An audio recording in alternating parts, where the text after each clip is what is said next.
What if everything we know about ancient Egypt is only half the story? Not just pyramids, but machines. Not just tombs, but technologies.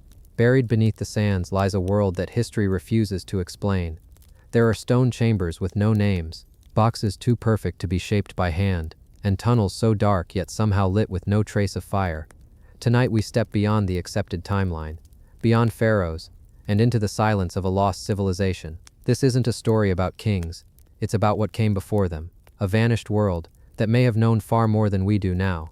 So if you're ready to explore what history tried to forget, subscribe, get comfortable, and let the ancient silence do the talking. And if something in this story surprises you, leave a comment below. We're just getting started. The hidden hatch on the Sphinx's head. If you stood at the base of the Great Sphinx of Giza right at sunrise, with the warm desert breeze brushing past your face and the sound of silence lingering in the air, you might feel a strange sense of being watched. Not in a threatening way, but in the way that only something truly ancient could watch you. Quiet, still, and impossibly old. The Great Sphinx has been here longer than just about anything else around it. Older than most temples, older than most tombs, and some would argue older than the pyramids themselves. But for all the thousands of photographs and tourist visits, there's something most people never notice. High above, right on the top of its head, there is a rectangular hatch. A metal one, fitted flush with the limestone. It looks out of place, modern, unexpected, and it raises a question that no one seems to have a satisfying answer for. Why is there a hatch on top of the Sphinx's head? Who put it there, and why? Was it part of the original design, or a later modification? And most of all, what might be inside? For decades, Egyptologists have studied every curve and crack of the Sphinx. But the metal hatch? That was something only a few early explorers mentioned, usually in passing. Some dismissed it as a modern access point, maybe for maintenance, maybe for structural checks. Others weren't so sure, because the Sphinx isn't just a statue, it's carved entirely out of bedrock. A single piece of stone, 240 feet long and 66 feet high. That's not the kind of structure you casually drill into, especially not at the very top of the head, a part that had remained buried in sand for centuries. So then, who had access to it? Who ordered that hatch to be cut? And more importantly, what lies underneath? Let's slow down for a moment. To understand the mystery of the hatch, we need to go back, far back. The earliest known images of the Sphinx, drawn by travelers in the 1700s and 1800s, showed it almost entirely buried in sand. Only the head was visible. The body was completely hidden.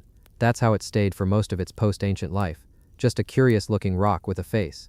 When European explorers first uncovered more of the Sphinx in the 19th and early 20th centuries, they noticed something odd. The erosion on the body didn't match the patterns expected from wind and sand. Some believed it showed signs of water damage, the kind you'd expect from rain, heavy, consistent rainfall. But that part of Egypt hasn't seen heavy rain for thousands of years. Could that mean the Sphinx was far older than we thought? Older than the dynasties that supposedly built it? That question alone unsettled the academic world. But the hatch, that added a layer no one could explain. The first real photographic evidence of the hatch appears in the 1920s during restoration work. French Egyptologist Émile Barrès supervised the early clearing of the Sphinx's body. He didn't write much about the hatch itself, but a few rare photos from that period show workers standing near the head, some even climbing atop it. Later, restoration workers in the 20th century confirmed that the hatch is real. It's not a trick of the light, it's not a crack, it's a square plate, made of metal, fitted into the crown of the head. To some that proves it's modern, something added in the last century for access. But even that answer leads to more questions. What kind of access would require cutting into the head of the most famous statue on Earth? Let's imagine for a moment that the hatch is indeed modern, perhaps added by archaeologists or engineers or government officials. What would be underneath it? Some theories suggest that beneath the Sphinx lies a series of chambers.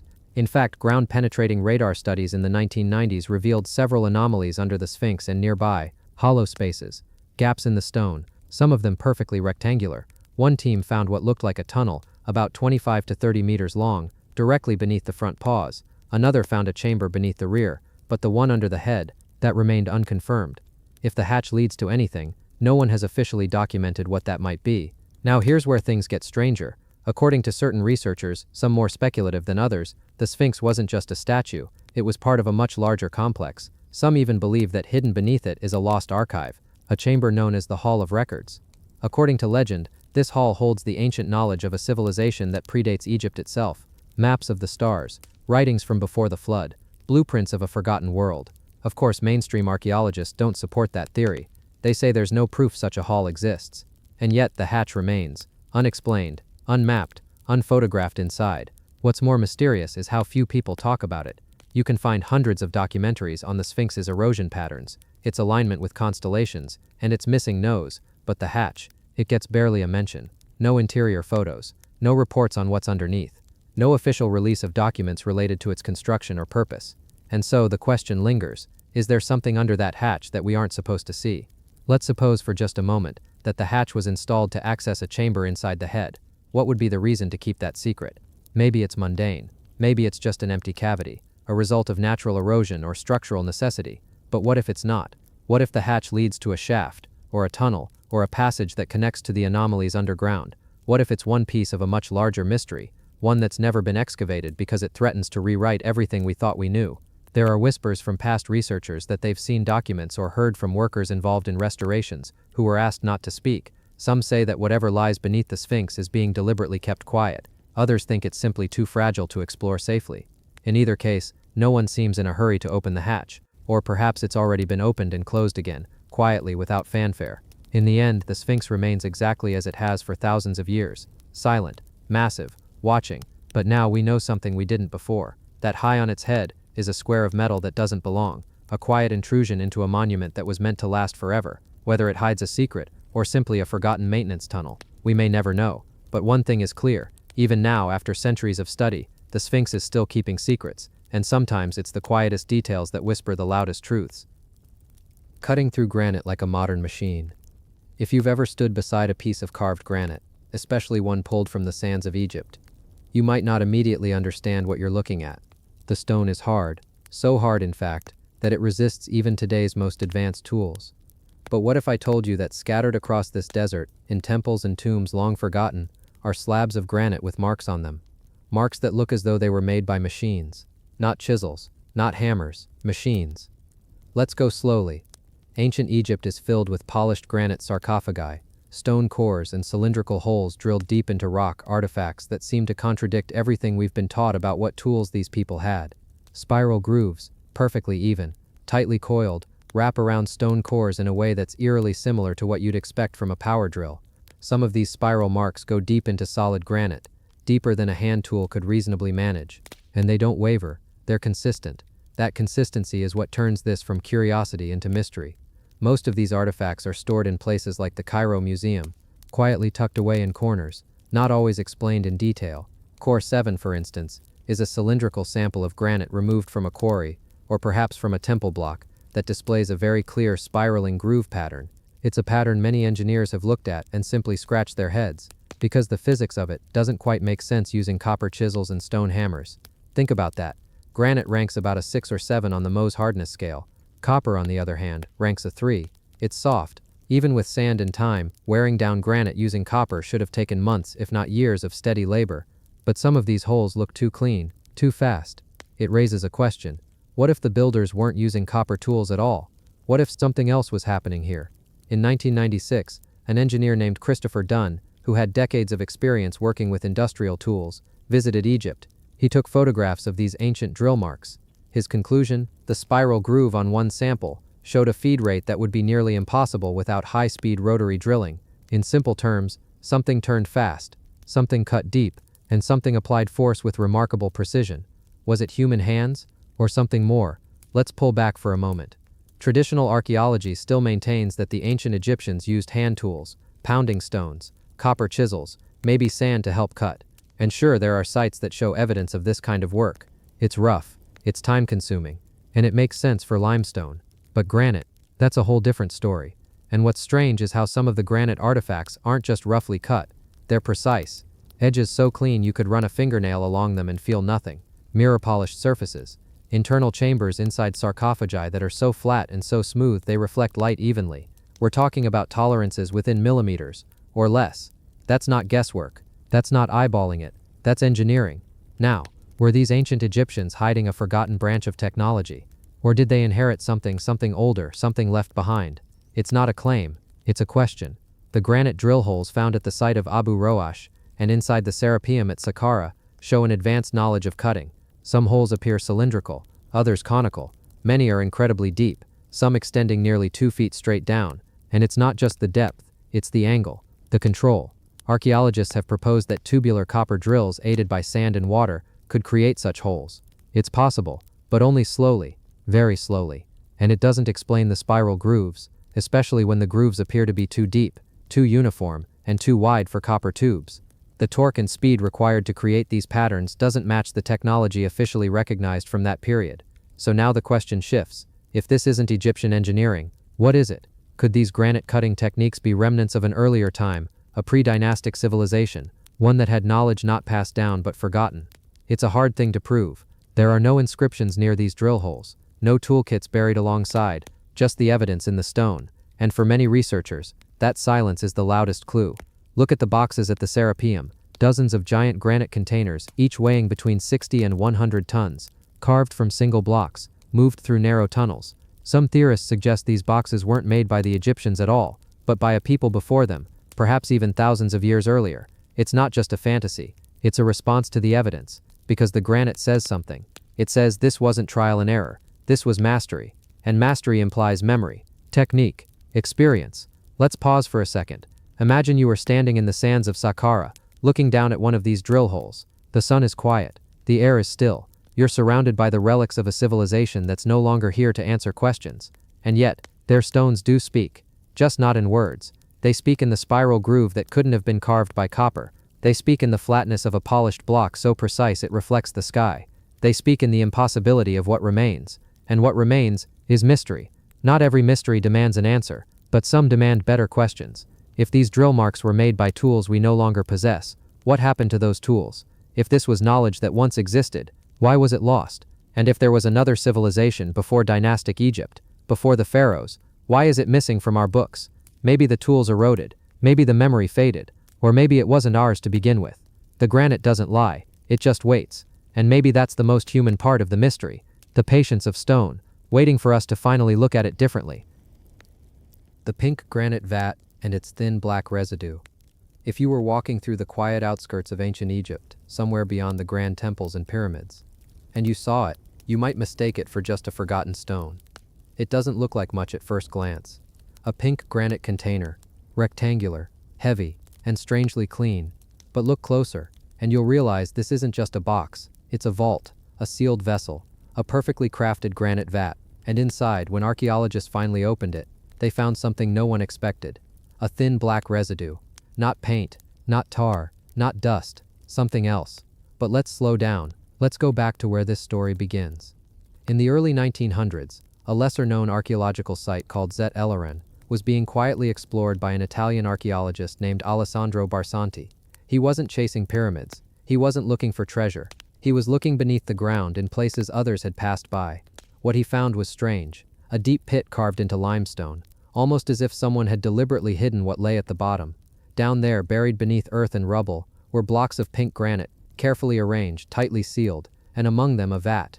Now, pink granite is one of the hardest stones on earth. Carving it with copper tools is nearly impossible. Polishing it to the point of reflection, that requires a technique we still struggle to understand today. But here was this box, smooth, seamless, and built with clear intention. There were no inscriptions on the outside, no markings to tell us who made it. Just one thing inside, a thin black layer stuck to the stone. No artifacts, no bones, no writing, just residue. And so the question formed, what was stored in there? Think about the effort that went into making this. First, a single block of granite had to be cut. Then it was hollowed out, not cracked or chiseled, but smoothly, precisely, then polished. Then a matching lid was carved. Then the whole thing was lowered underground, buried, hidden, and sealed so well that for thousands of years, nothing leaked in, and nothing got out, except that residue. When researchers analyzed it decades later, they couldn't quite match it to anything obvious. It wasn't just burned oil. It wasn't charcoal. It was a compound, degraded, ancient, that left behind only faint chemical signatures. It's as if something had once been processed inside the vat, something that didn't want to be found. Some have theorized that it could have been alchemical. Others say it may have held organic material that degraded long ago. And a few, the more daring researchers, wonder if the granite itself, the choice of material, played a role in preserving or shielding whatever had been placed inside. There's also the odd behavior of the excavation. Shortly after the pit was opened and partially explored, the entire region was sealed off. Zet Eleren became classified as a military zone. Access was denied, work halted, and the site disappeared from public discussion. Why? This is where the mystery deepens. What could be so important or so dangerous about an empty granite box with black residue? Was it radioactive? Alchemical? Did it contain materials we no longer recognize? Or was it just too hard to explain? Let's not jump to conclusions. But we should ask, why build something this elaborate to hold nothing? And if it wasn't nothing, what was so valuable that it required this much secrecy and effort? Here's another strange detail. The pit in which this vat was discovered wasn't randomly dug. Its sides were cut almost geometrically, as if part of a larger complex that was either unfinished or buried on purpose. Some believe that Zet Eleron is part of a network, a system of underground chambers scattered across Egypt that hint at forgotten engineering. Tunnels, vaults, resonant chambers, all of it built from stone and mostly hidden. Could the vat have been part of a processing facility, an energy chamber, a storage unit for something more advanced than we can imagine? Again, these are just theories, but they all stem from one truth. This container was never meant to be seen. Not by the public, not by modern man, not until someone, thousands of years later, started digging, and what they found was more confusing than valuable. Imagine walking down into that pit. Cool air, dry, walls that were cut as though with blades, and in the center, this pink granite box, smooth, heavy enough to crush a car, lid sealed, no markings, just weight, just silence, just mystery, and inside, the black smear. If it had been gold, it would have made the news. If it had been bones, there'd be headlines. But a black stain? A whisper of something that used to be there, but isn't anymore. That's what keeps people up at night, because the box doesn't care if we understand it. It was built with purpose. Whether or not we can read that purpose is irrelevant, but the fact that it exists, in all its precision, tells us that someone knew something. They had the tools, they had the knowledge, and they had the reason to bury it, out of sight, until time itself forgot, until now. Could more vats exist, still buried? Could the residue be a clue, not just to what was stored, but to who built the system? And are we ready to admit that we don't actually know what we're looking at when we stare into the void of ancient craftsmanship? Maybe the residue inside that box wasn't the leftover of decay. Maybe it was the only part that survived. A warning, a fingerprint, a final silent message in the language of chemistry and stone. We may never know. But one thing is clear, this box wasn't forgotten by accident. It was hidden on purpose. No torch marks in the darkness. Walk into any ancient tomb in Egypt, and the first thing you notice is the silence. Thick, heavy silence. Not just the absence of noise, but a kind of stillness that feels older than time. The air grows cooler, the ceilings grow lower, and then you see it, or rather you don't see it. Something is missing. There are no blackened ceilings, no scorch marks, no sign of soot, yet these tunnels stretch deep underground, hundreds of feet in some cases. So the question naturally arises, how did they see in the dark? Because these are not open-air structures. We're talking about fully enclosed chambers, descending passageways, corridors with sharp turns. Some go so deep that not a single ray of sunlight could ever reach them. And still, the stonework continues. Perfect cuts, flawless angles, intricate reliefs. Everywhere you look, the workmanship is precise, done with care, with light, with sight. But with what light?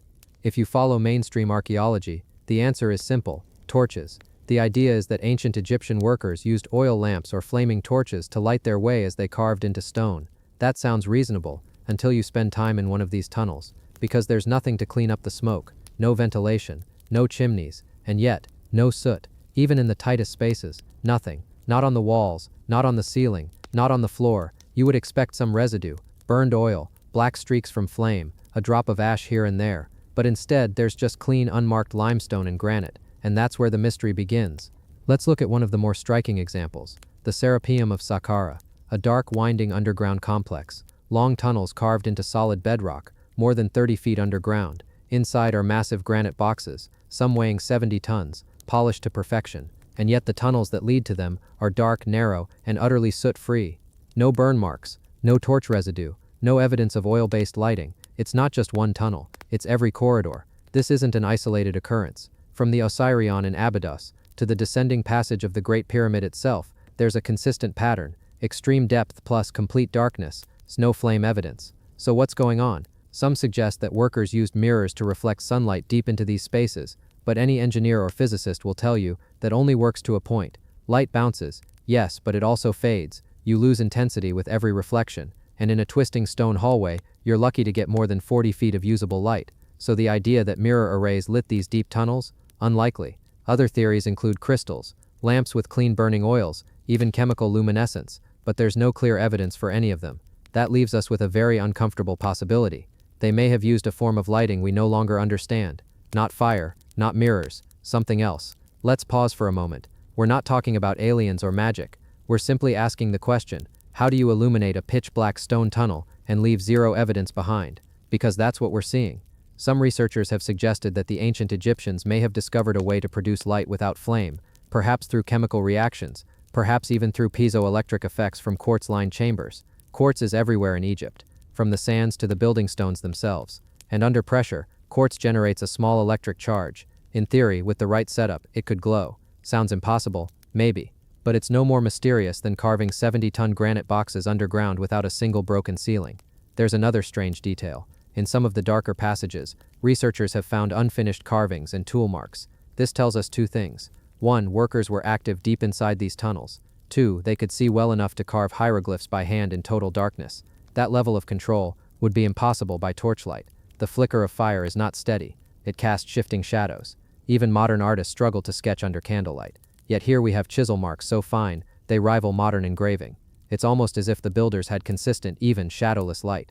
What if this lighting wasn't primitive at all? Some fringe researchers have gone even further. They point to strange depictions in ancient art, objects that look like bulbs or tubes, often held by figures that seem to be controlling them. The Dendera light is one such example. In the Temple of Hathor, there's a relief that shows what looks remarkably like a coiled filament inside a bulb-shaped object. Of course, the official explanation is symbolic, representing a lotus flower or the rising sun, but the visual similarity is uncanny, and it adds fuel to the theory that perhaps the ancients had more knowledge of controlled illumination than we credit them for. Let's ground ourselves in the facts again. No soot, no torch marks, no lamp residue. Even in places where the ceiling is just inches above the head, and the walls close in on all sides, there's nothing that points to flame. So what does that mean? Did they use light we no longer recognize, a form of chemical reaction, reflected sunlight on materials we don't understand, or a kind of energy now lost to history? There's also the philosophical side to consider. Why build underground structures at all, if you can't see? Why carve artwork? Why decorate chambers? Why polish granite in pitch black? They did all of it anyway. With vision, with purpose, with light. But the source of that light remains untraceable. And maybe that's what makes it so compelling. Because it's not what we see that disturbs us. It's what we don't see. The next time you look at an ancient Egyptian tomb photo, pay attention to the ceiling. Look for black. You won't find it. That absence is the story. South-facing entrance. A symbol or a secret. If you've studied pyramids, even casually, you've probably noticed one strange consistency. Nearly all of them face north. True north. Not roughly, not vaguely, astonishingly precise alignments to the cardinal direction. But not this one. Tucked away beneath layers of time and wind-blown sand is a pyramid that does not follow the rules. Its entrance doesn't point to the north. It faces the south. At first, this might seem trivial. A construction choice. A convenience. But in a culture that obsessed over direction, astronomy and symbolism, this deviation is loud. So why was this entrance made on the southern face? Was it a mistake, a coincidence, or was the south deliberately chosen as a message we've yet to understand? Let's begin where most stories do, at the door. In ancient Egypt, the orientation of a tomb was deeply symbolic. North represented the imperishable stars, the circumpolar stars that never set. They were believed to be eternal, just like the soul of the king. So facing north wasn't just architectural, it was spiritual. It symbolized the pharaoh's journey to join the stars above. For this reason, pyramid entrances typically point north. That way the passage to the afterlife always begins facing eternity, which makes the south-facing entrance of the Lahun Pyramid so odd. The Lahun Pyramid, built during the 12th dynasty for Pharaoh Senusret II, is not a tourist hotspot. It's modest in size. Much of it collapsed centuries ago. It doesn't stand as tall as Giza's great monuments, but what it lacks in grandeur, it makes up for in mystery. Unlike its cousins, Lahun doesn't invite you in from the north. Its true entrance lies beneath the southern face, cleverly hidden under a layer of debris and mud brick. When explorers first attempted to locate the opening in the north wall, they found nothing. It wasn't until Flinders Petrie, the legendary British Egyptologist, dug around the south side that the truth came out. The entrance had been concealed, deliberately. Not only was the door on the wrong side, but it had been camouflaged by the builders themselves. Why? Some believe it was a trap, an effort to thwart tomb robbers. If everyone expects the entrance to be in the north, then hiding it in the south adds a layer of protection. And this sounds logical, until you realize that the interior layout of the pyramid is just as bizarre. Instead of a single straight passage, the tunnel beneath Lahun's southern face descends, turns sharply, rises again, and then leads to an intricately hidden burial chamber. This isn't just an entrance, it's a maze, a complex design, more like a riddle carved in stone. Could the south-facing door be more than misdirection? Could it be part of a coded message, or an alignment with something long forgotten? Let's return to symbolism. In ancient Egypt, south was not meaningless. South was the direction of Upper Egypt, the land of origin, the source of the Nile, the domain of older power. The Nile flows from south to north, so perhaps entering from the south symbolized a return to the source, a reversal of life's journey. It's poetic in its way. You live facing north, toward eternity. But to be reborn, you go south, back to the beginning, to the origin of the river and the soul. Could the pyramid's southern entrance reflect this, a symbolic womb of rebirth? We don't know for certain, but the builders clearly had something in mind. There's another theory, one that connects the entrance to the stars. What if the south-facing door wasn't just about earthly geography, but celestial alignment? Some ancient temples and tombs aligned with specific stars or constellations, used not just for tracking time but for spiritual navigation. The southern sky over Egypt included the constellation Orion, long associated with Osiris, the god of death, rebirth, and the underworld. Was the Lahun pyramid built to face a specific southern star? We don't have a definitive answer, but this line of thinking brings us to a bigger idea, that maybe the ancient Egyptians didn't just build monuments. Maybe they built machines of meaning, multi-layered constructions designed to guide, confuse, protect, and symbolize, all at once. And if that's true, then a southern entrance isn't a deviation, it's a signal. Let's talk again about Petrie, the man who found the door. When he excavated the site, he made careful notes about everything. He was stunned by how clean the interior was, how meticulously sealed the entrance was, and how the passage twisted in a way that made no architectural sense, unless the goal was to hide something. And maybe it was. Some have suggested that the southern entrance was designed not just to mislead, but to guard knowledge. That beneath this humble pyramid, something unusual had once been placed. A tomb, yes, but perhaps also a record, a memory, or even a warning. We'll never know for sure, because by the time the chamber was found, it had already been emptied. Whatever secrets the Lahun pyramid once held were long gone. Still, the mystery remains. Why face south? Why conceal the entrance? Why make the passage twist and climb and confuse? Was this just elaborate tomb design, or something more, some lost belief, some forgotten purpose? Could the entrance orientation reveal a time when different cosmic alignments were worshipped, or a different people entirely, one with priorities we no longer recognize? Sometimes, the biggest mysteries come not from what's hidden, but from what was made obvious, and then ignored. A door is a statement, a doorway is an invitation, and the direction it faces may mean more than we think. So the next time you see a pyramid, ask yourself, where's the door, and why did they put it there? A pyramid without hieroglyphs. What's inside? If you were to step inside a pyramid, any pyramid, you might expect to find the familiar. Walls inscribed with scenes of kings and gods, winding hieroglyphs recounting great victories, ceremonies, or preparations for the afterlife. But what if the walls were bare? What if instead of stories carved in stone, you were met with silence? No pharaoh's name, no symbols of Ra, Osiris, or Anubis. No clues at all, just the weight of solid granite, smooth, cold, still. This is the mystery at the heart of one particular pyramid in Egypt, one that has perplexed archaeologists and dreamers alike. It's not grand like Giza, it's not ornate like Luxor, it doesn't announce itself. And perhaps that's what makes it all the more unsettling, because someone went to great lengths to build it, with precision, planning, and purpose. But when it was finally opened, after thousands of years, not a single word had been left behind. Who built it? What was it meant to protect? And why erase every trace? Let's walk inside together, take a breath, and step into the void. At first glance, the structure seems familiar. Mud brick outer layers, crumbled and worn with time. But beneath that faded shell, the core is something else entirely. Massive blocks of hard stone, tightly fitted with surgical accuracy. Inside, the air is still, unmoving. Your footsteps echo softly down a passage that feels older than anything around it. You expect carvings, paint, symbols, but the walls are smooth. You expect offerings, or tools, or signs of the dead. But the chambers are empty, not even a name scratched in the dust. Nothing. And that absence of story, of identity, whispers something deeper than words ever could. Some say this was a failed tomb, built for a forgotten king who never made it to his resting place. Others believe the tomb was desecrated, robbed, defaced, and abandoned. But that doesn't explain what remains, because the architecture itself is a puzzle. Slanted entrances that defy convention, south-facing doors, ramps carved into stone for transporting objects we still can't explain, massive quartzite blocks placed precisely where they had to be, sealed chambers with 20-ton lids meant to lock something inside, not to honor, not to display, but to hide. So what was so important that it had to be hidden and then erased? There's something else. A chamber deep within, built from a single slab of quartzite, 110 tons. No decoration, no lid, just the stone. When it was opened, it contained charred bones and bits of diorite, one of the hardest stones known to ancient builders. Why would someone burn diorite? What were they trying to destroy, or maybe purify? And why bury it inside an unmarked pyramid?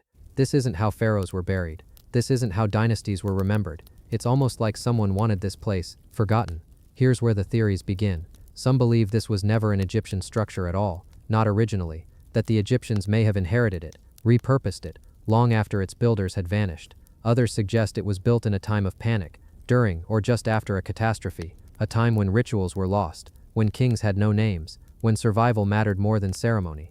Still others wonder if this structure was part of something far older, far stranger, a technology we've yet to understand, a method of energy, or preservation, or memory that didn't require writing at all, a message not meant for us, but for something or someone long gone. It's easy to forget how little we really know. Despite centuries of excavation, less than 20% of Egypt's monuments have been properly studied. Tunnels remain blocked, chambers remain sealed, and every year, satellite images show new anomalies, shapes just beneath the desert sands. Some of them look like this pyramid, smooth-sided, unnamed, silent. Could they be part of a network, a chain of forgotten vaults, or are they warnings, time capsules, relics of a world erased by a flood, or fire, or something more ancient than myth? There's one more thing. Even without inscriptions, the layout of the pyramid follows a strange geometry, one that aligns with solstices, cardinal points, and even nearby stars. Was this accidental, or did its builders understand something we've lost? They may not have written it down, but they left us something harder than ink to erase: the stone itself. Perfect angles, smooth interiors, interlocking slabs of unimaginable weight, built with an intelligence that defies the chisel and hammer. No markings, no tools, just the design, and the silence. In the end, maybe the mystery isn't what was left behind, but what wasn't. Maybe the absence is the message, that some knowledge can't be carved into walls, that some truths were never meant for us to find. So if you ever stand before a bare pyramid, don't look for names, don't ask who ruled or when, just listen, to the silence, to the chill of the stone, to the story that has no beginning, and maybe no end.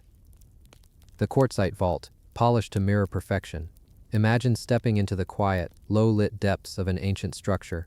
You run your hand along the wall, expecting the cold roughness of weathered stone.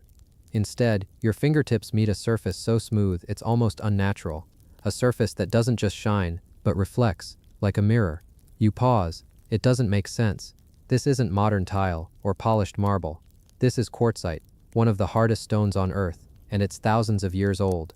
The object before you is enormous. A vault-like box, carved entirely from a single block of red quartzite, perfect edges, flawless polish, so smooth that modern engineers say they'd struggle to recreate it even today.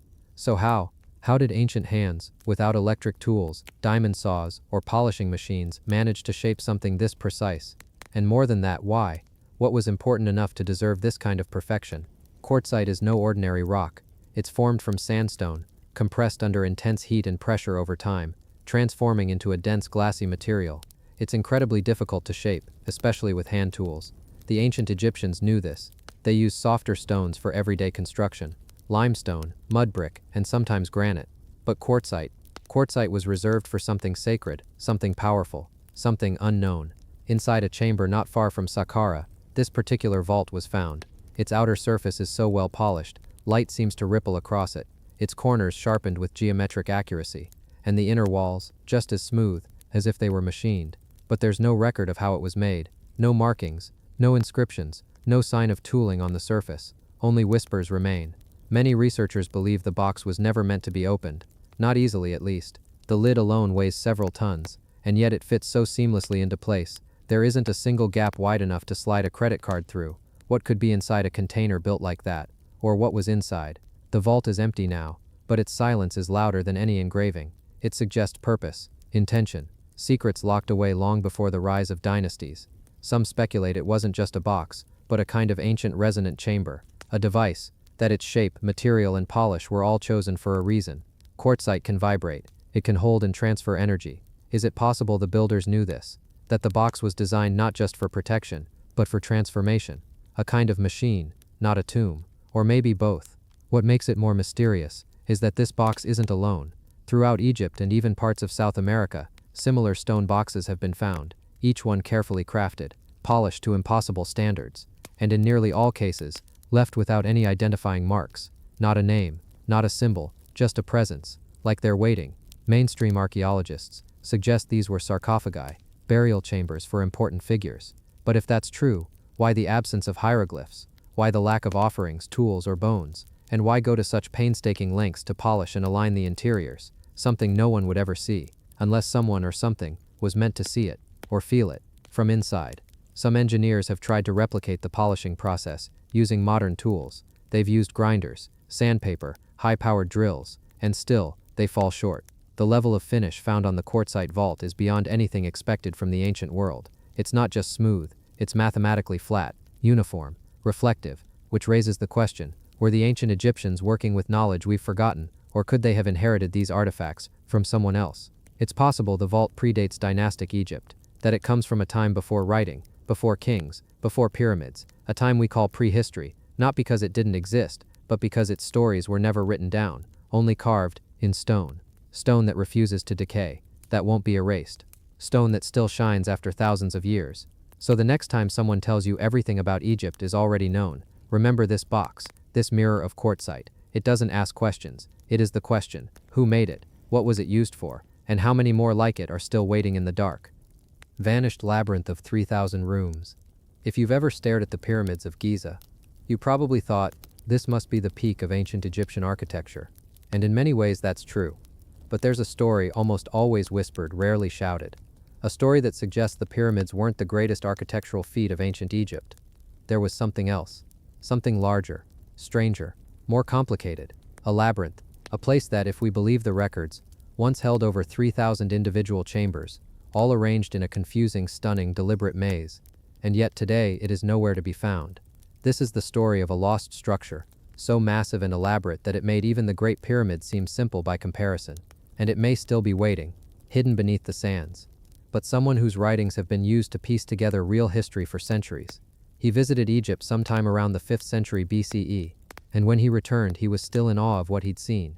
He wrote of a structure near a place called Hawara. It was, in his words, far grander than anything I had ever seen. He said it had 3,000 rooms, half underground, half above, arranged in a way that defied understanding. Stone corridors that twisted and wound, always leading you deeper. Doors that led to nowhere, vaults that led to more vaults, and inner chambers so dark and silent that sound itself seemed swallowed up. He described columns carved from single pieces of stone, murals etched into long passages, and ceilings so high they disappeared into shadow. But the strangest part, he said the lower half of the labyrinth, that which lay underground, was never shown to visitors. Even he wasn't allowed to go down there.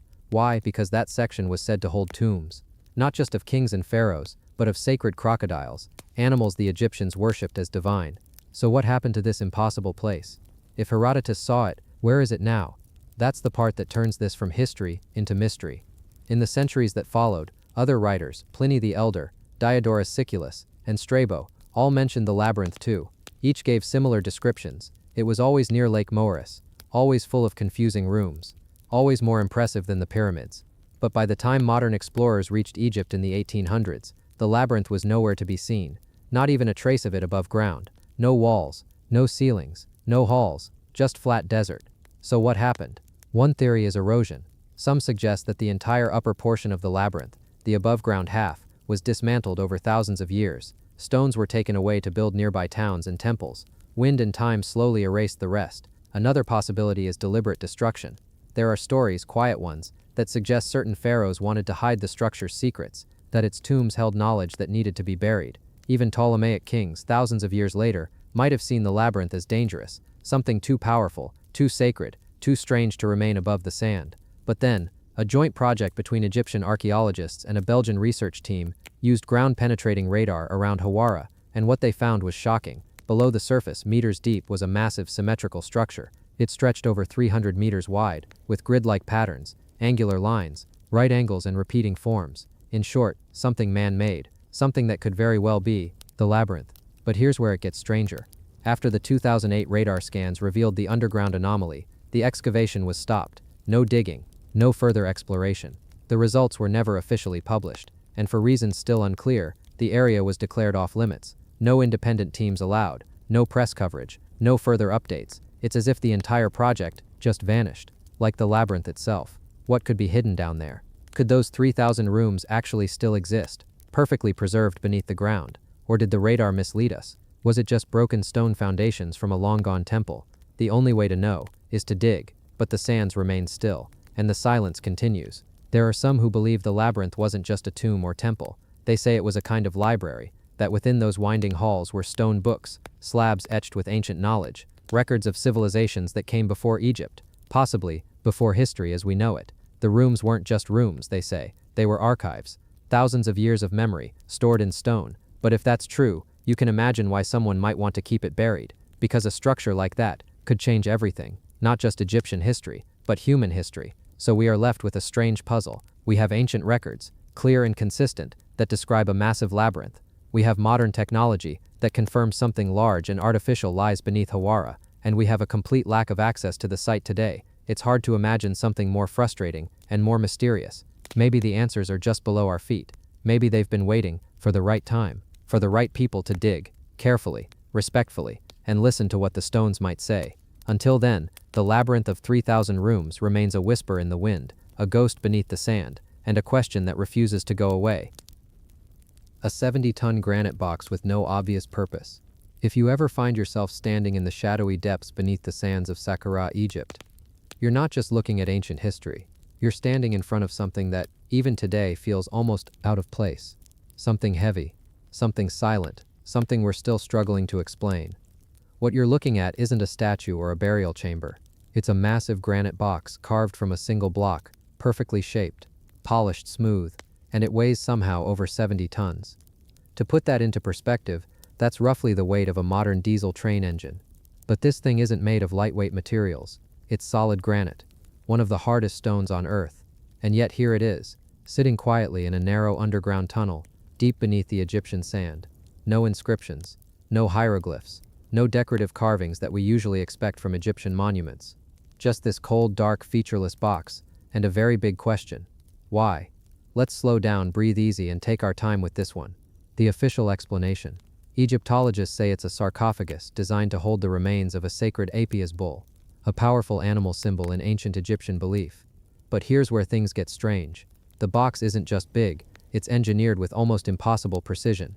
Its inner surfaces are polished like glass, the corners are razor sharp, and the box fits so tightly with its matching lid, you couldn't even slide a razor blade between the two. This isn't rough ancient masonry. This is machine-grade precision. But there's a problem. Granite is incredibly hard. It ranks a 6 or 7 on the Mohs hardness scale, right up there with steel. And we're told the ancient Egyptians used copper chisels to carve it. Except copper is soft, much too soft. It bends, it deforms, it doesn't carve granite. So how did they shape this? Smooth it, hollow it, lift it, lower it into the tight winding tunnels of the Serapeum. That's the underground network where these boxes sit, lined up in silence, one after another, each in its own stone niche. There are over 20 of them, some even larger than 70 tons. And they're not resting on display. They're buried underground, accessible only through narrow stone corridors that twist and turn, barely wide enough for a group of men to pass through. Which leads to another question. How were they moved into place? Even if you could somehow cut granite with copper tools, which, let's be honest, would take decades, how do you transport a 70-ton object through tight tunnels with ancient equipment? There are no ramps, no burn marks from torches, no room for levers or carts, and no inscriptions to explain how or even why this was done. Just massive, silent evidence left behind. And there's something else, something that adds another layer of confusion. Some of the lids don't match the boxes. They're slightly off in size, as if they were swapped out, or reused, or forced to fit a new purpose long after the original design was forgotten. Could it be that these weren't made by the same people who buried them? Could these granite boxes be older than the tombs that surround them? That's where the theories begin. Some researchers believe these boxes are relics from a lost civilization, perhaps one that existed long before the rise of dynastic Egypt, long before the pyramids, long before we had writing, or agriculture, or even what we would call civilization. Maybe these were energy containers, resonant chambers, vessels of some unknown technology. Others go further, wondering if this was part of a larger system, a grid of some kind, meant to harness the natural properties of Earth's magnetic field. Wild, maybe. But think about this. Why would a culture spend such effort, such care, and such precision to build something so difficult to create, and then never decorate it? The Egyptians were proud of their burials. Their walls are filled with hieroglyphs and stories. Tombs were places of memory and status. But here, no names, no gods, no explanations, just black boxes in the dark. Let's pause here. Imagine it's 3,500 years ago. You're walking down this tunnel, lit only by a dim flame. Ahead, the smooth surface of a granite box catches the light, shining back like obsidian. You run your fingers across its edge. It's cool, even in the heat. The seams are so tight it feels like one piece. But no one speaks of it. No one writes about it. No one even leaves behind a name. It's as if someone wanted it remembered, but not understood.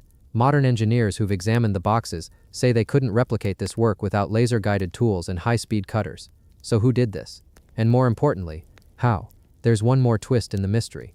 Inside some of the boxes, explorers found strange burn marks. Scorching, as if something had exploded or caught fire inside. There were no bull remains, no bones, no sacred artifacts, just burned rock. Could this have been some kind of energy container? A failed experiment? A machine? Or was it simply reused later, in a way that caused damage? We don't know, but the unanswered questions keep piling up. So now picture this. In a quiet corridor beneath Saqqara, thousands of years ago, someone or something placed a polished 70-ton granite box into a stone-lined vault.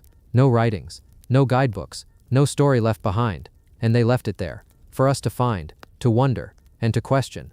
We still don't know what these boxes were for. We don't know who made them. We don't know how they carved them, polished them, or moved them. But we do know this. They weren't ordinary, they weren't simple, and they weren't easy. Whatever their purpose was, it mattered, enough to shape the hardest stone on earth, move it through impossible spaces, and leave it behind in silence. That silence still echoes today. The forgotten chamber beneath the mud bricks. If you were to walk across the desert sands near a long-forgotten pyramid site in Egypt, your feet might brush across nothing more than dry dust and scattered stones. You'd pass crumbling mud brick walls, eroded by centuries of sun and wind. At first glance, there would be nothing to see, nothing that would give away what lies just a few meters beneath your feet. But centuries ago, hidden beneath those layers of earth and ancient bricks, something was placed with incredible intention, a chamber so precisely engineered, so inexplicably sealed, that even modern archaeologists paused in disbelief when it was finally uncovered. This is the story of that chamber. When British archaeologist Flinders Petrie began his work in the late 19th century, he wasn't looking for a mystery. He was expecting mud brick pyramids, simple, weathered remains from the Middle Kingdom. But what he found beneath one of these eroded hills was something entirely different. As his team dug deeper, the dirt gave way to massive, tightly fitted blocks. These weren't loose stones or rough-cut walls. These were megalithic structures crafted from hard quartzite sandstone and assembled with a precision that suggested either enormous effort or something else entirely.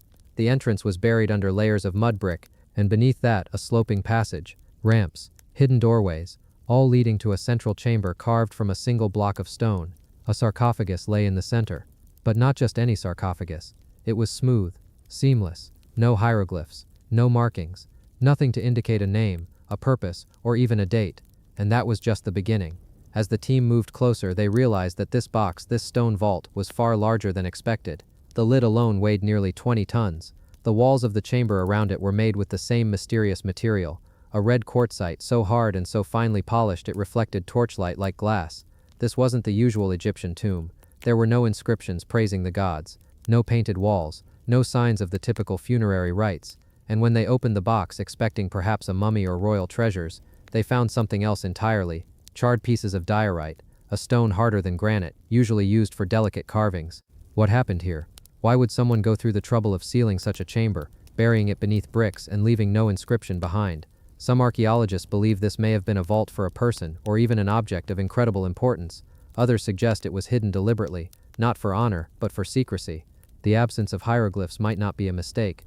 It might be a message, a warning. The construction raises questions too. The level of precision in the chamber is staggering.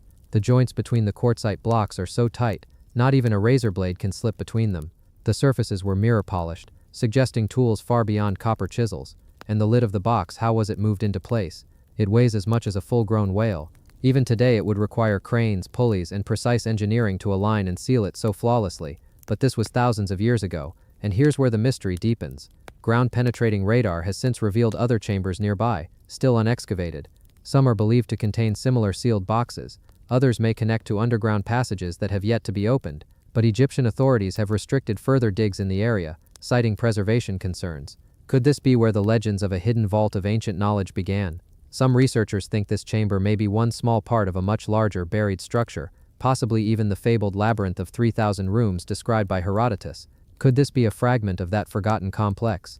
Others suggest the box may have once held not a person but a device, a source of power. Theories range from sacred energy chambers to sound resonance generators, lost technology from a civilization that predates dynastic Egypt, a people who left no written records but built in stone. But without more excavation, we may never know. The chamber remains quiet, undisturbed, its purpose a secret sealed in quartzite and time, and as the wind whispers across the sands above, tourists walk past the site unaware of what lies just beneath.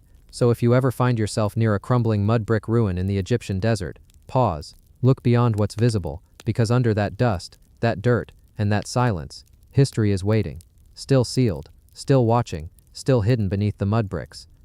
Cleopatra's tomb and the unfinished tunnel.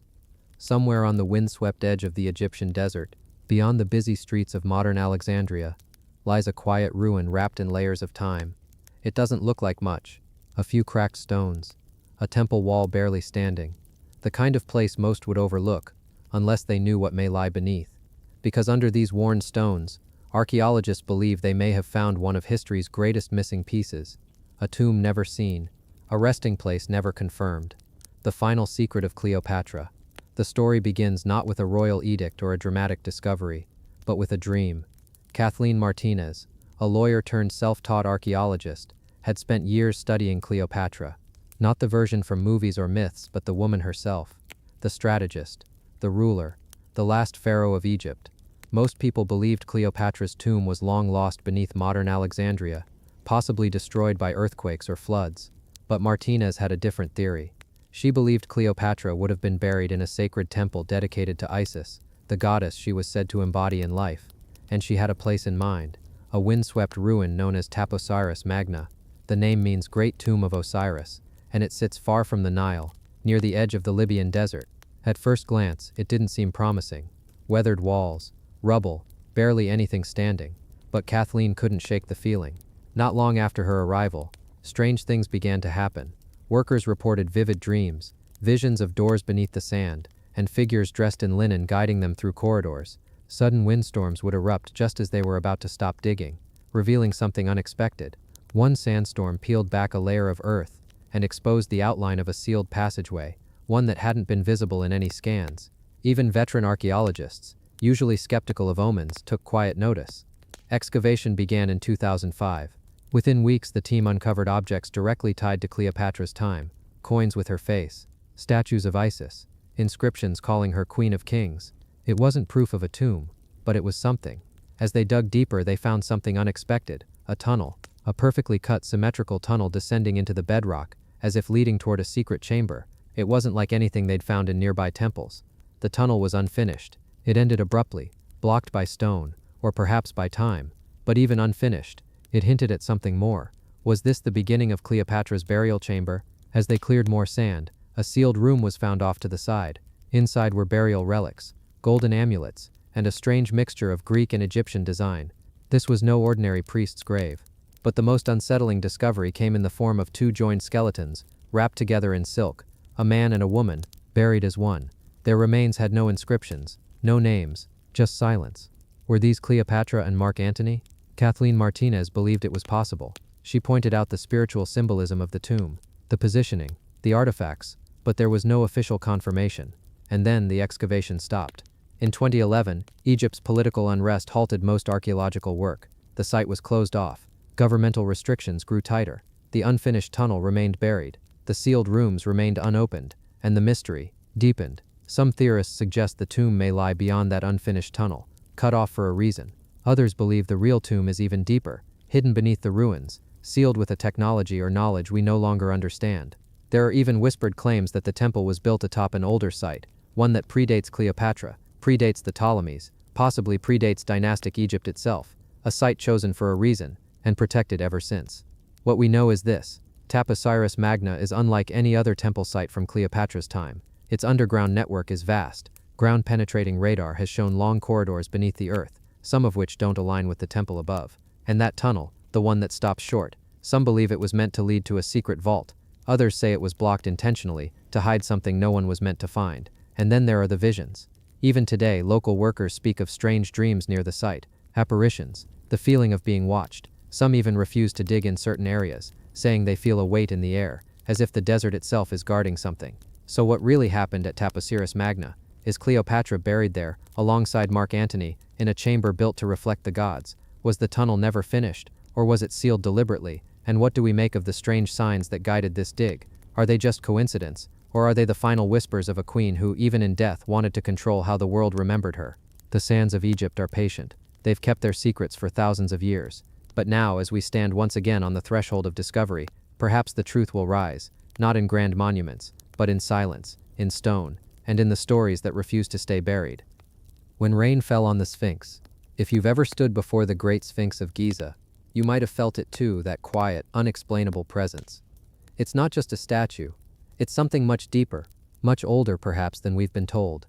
Today we take a slow walk into one of Egypt's most controversial mysteries. Not about pharaohs, not about treasure, but about time. Specifically, how long this monument has truly been here. Most textbooks will tell you the Sphinx was carved around 2500 BCE, commissioned by Pharaoh Khafre, a lion's body, a human face, guarding the Giza Plateau. But step back, just a little, look closer, and you'll begin to notice something no ancient artist could have intended. The body of the Sphinx is badly weathered, not by wind, not by sand, but by water. That alone doesn't make sense. Why would a monument built in a desert show signs of heavy rainfall erosion? The short answer is it shouldn't, and yet it does. Let's take a quiet look. Decades ago, a geologist named Dr. Robert Schoch visited the Sphinx. He wasn't an Egyptologist. He wasn't there to prove any theories about aliens or Atlantis. He just knew rocks, and what he saw didn't fit. To his trained eye, the weathering patterns weren't from blowing desert sand. They were vertical, like rain, heavy, sustained rain over long periods. That kind of weather hasn't touched Giza for thousands of years, perhaps as far back as 10,000 BCE or earlier. But if that's true, then the Sphinx is much older than the pyramids next to it, possibly built by a civilization we don't even have a name for. That idea changes everything, and not everyone liked it. Mainstream archaeology dismissed it, of course. They said it was just wind erosion or poor maintenance. But geologists, people who had nothing to gain from rewriting history, agreed. The erosion didn't lie. So what are we looking at? The Sphinx might be more than a monument. It might be a time capsule, carved not in the age of pharaohs, but in the age before memory. And here's where it gets stranger. Below the Sphinx, ground-penetrating radar has revealed voids, hollow chambers inside the bedrock. Some believe they're natural fissures. Others whisper of hidden rooms, forgotten knowledge, maybe even the fabled Hall of Records. But no one has been allowed to excavate them fully. Why? That's a question many have asked. The official explanation is that preservation comes first. That digging might damage the Sphinx. But skeptics wonder, what if there's more? What if something has already been found and quietly removed? There's no proof of a cover-up, but there's no transparency either, and so the mystery deepens. Let's return to the erosion. Imagine the Giza Plateau, not as sand and sun, but as lush, green, rain-soaked, a landscape from another time, long before recorded history. Who lived here then? No one knows. We have no names, no artifacts, no stories, just stone and questions. One possibility is that the Sphinx was carved from an earlier monument, maybe an outcropping of bedrock shaped long before the pyramids were ever planned. Maybe the head was recarved later, smaller than the proportions of the body suggest. That would explain the odd shape too. In this view, the Sphinx has lived many lives, like a mountain carved and recarved across eons. Even the headpiece, the iconic Nemes headdress, feels too small, disproportionate. Perhaps once the face was that of a lion, or something else, altered by a later culture trying to claim it. Which brings us to a gentle idea. What if the Sphinx is not a monument made by Egyptians, but inherited by them? What if it was left behind, a guardian of knowledge from an earlier age? The erosion doesn't shout this truth. It whispers it. Quiet patterns worn by rain, long forgotten, evidence not erased, but ignored. And maybe that's the real heart of this mystery. Not that history is wrong, but that it's incomplete. We've built our story of human civilization on what we've found. Temples, tombs, texts. But what about the things we haven't found? What about the chapters written in silence, in stone? The Sphinx stands at the edge of what we know. Its weathered flanks, scarred by rain, speak of an older world, one we can't quite see, but can still feel. And if we ever allow ourselves to listen, to really listen, maybe it will speak again. Beneath the Sphinx, a door to the forgotten past. If you've ever stood in front of the Great Sphinx, it's hard not to feel like something is being hidden from you. It's massive, it's ancient, it's silent, but it doesn't feel empty. It feels like a riddle carved in stone. It stares east toward the rising sun, unblinking, Its lion's body stretches more than 240 feet long. Its human face, believed by many to be that of Pharaoh Khafre, is weathered but commanding. But what lies beneath the Sphinx is where the real mystery begins. For decades, possibly centuries, rumors have whispered of hidden chambers under the paws of the Sphinx, of sealed tunnels, subterranean rooms filled with ancient knowledge. Some call it myth, others suppress truth, and a few believe that what lies beneath the Sphinx could rewrite everything we know about the past. Let's begin with what we can see. The Sphinx is carved directly from the limestone bedrock of the Giza Plateau. It wasn't built with blocks like the pyramids, it was shaped from the land itself. This fact alone makes it hard to date. Stone has no carbon to test, and the lack of inscriptions makes it even harder to anchor to a particular pharaoh or dynasty. Mainstream Egyptology places its origin around 2500 BCE, during the reign of Pharaoh Khafre, but that theory comes with no direct inscriptions, only proximity to Khafre's pyramid. And then, there are the anomalies. In the 1990s, a team led by geophysicist Thomas Dobecki and Egyptologist John Anthony West used ground-penetrating radar to scan beneath the Sphinx. Their findings were startling. They detected hollow spaces, cavities, right beneath the paws, and beneath the body, rectangular voids, artificial in shape, some shallow, some deeper, but they were there. That's when questions began to swirl. Why would there be large, man-made cavities beneath the Sphinx? What are they? Storage rooms, tombs, natural fissures, or could they be something even more extraordinary? Some theorists have long claimed that beneath the Sphinx lies a hall of records, a legendary library said to contain the lost knowledge of a forgotten civilization. Ancient maps, forgotten histories, technologies that predate history itself. The idea sounds far-fetched, until you realize that the concept doesn't come from modern fantasy. It's rooted in ancient texts. Writings attributed to Plato, Herodotus, and Arab historians mention massive underground structures on the Giza Plateau. Some described chambers the size of cathedrals, others referred to stone sarcophagi, or walls covered in unknown symbols. Even Edgar Cayce, the so-called sleeping prophet, claimed the Hall of Records would one day be found beneath the Sphinx's right paw. But here's the uncomfortable truth. We don't know because we haven't looked. To this day, Egyptian authorities have not permitted a full excavation beneath the Sphinx. There have been brief ground surveys, a few core drillings, some repairs, but the deeper areas revealed by radar have not been fully explored, and that silence raises its own questions. Is it about preservation, or is it something else? Let's step back for a moment. Imagine that something is beneath the Sphinx, something significant, not gold, not treasure, but information, knowledge, ancient records inscribed on stone, or clay, or metal, a message from a civilization we barely remember. What would that mean for our history, for our understanding of who we are? Some researchers point to how the Sphinx seems out of place even within its own time. Its erosion patterns, especially on the body, suggest exposure to rain, heavy rain, the kind that hasn't fallen on Giza for over 7,000 years. That raises a disturbing possibility. The Sphinx could predate not only the pyramids, but Egyptian civilization itself. If that's true, who built it, and why? And more importantly, did they leave something behind? Returning to the radar scans, there's more. Beneath the body of the Sphinx, particularly toward the tail, some studies suggest a descending tunnel, a sloped shaft that leads downward, to somewhere. But without access, all we have is silence. And silence, in archaeology, can speak volumes. There's one more layer to consider. In 1997, Egyptian archaeologist Zahi Hawass oversaw the clearing of a shaft in front of the Sphinx. It was deep, narrow, and led to a water-filled chamber. Though officially declared a natural fissure, many still believe it was man-made. Why? Because it had smooth walls, tool marks, signs of shaping, and once again, no one was allowed to investigate further. So what are we left with? We have one of the most iconic monuments in the world, an ancient statue with no confirmed builder, no inscriptions, no official purpose, weathered by rain from a forgotten climate, and possibly sitting atop man-made chambers no one is allowed to enter. Whether you're a skeptic or a believer, the facts leave room for wonder. The Sphinx may be more than a symbol of Egyptian power. It might be a symbol of lost knowledge, of civilizations that rose and fell and left behind only questions. Or maybe, just maybe, it's a monument left behind on purpose, to last through the ages, to survive floods, winds, wars, and silence, until a time came when someone would ask the right questions, and perhaps open the right door. Secrets of the Serapeum. Just beneath the desert sands of Saqqara, Egypt, there lies a mystery few tourists ever see. It's dark, it's deep, and it holds something that doesn't quite make sense. Not by our modern understanding of ancient civilizations. They call it the Serapeum, a subterranean necropolis, a network of stone tunnels and burial chambers. But what makes the Serapeum so strange are the boxes. Massive boxes, each carved from a single block of granite, each weighing up to 70 tons, each polished to near perfection, and all of them empty. They rest in hollowed-out chambers, perfectly fitted into the bedrock. The tunnels are narrow, with tight corners and low ceilings. Yet somehow these colossal stone containers were brought down, positioned, and sealed in place thousands of years ago.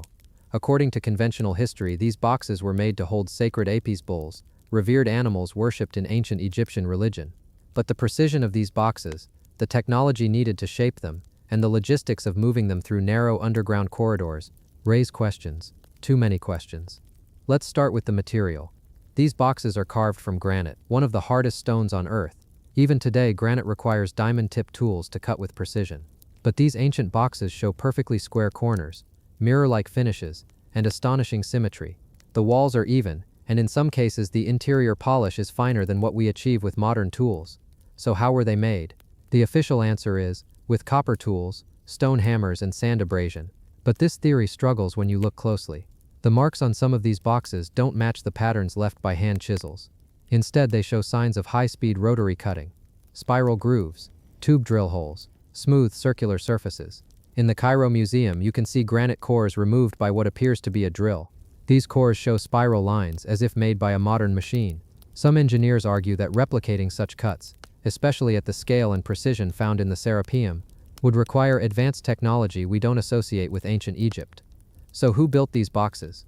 Were they truly made by the Egyptians of the dynastic period? Or did the Egyptians inherit them from a much older civilization?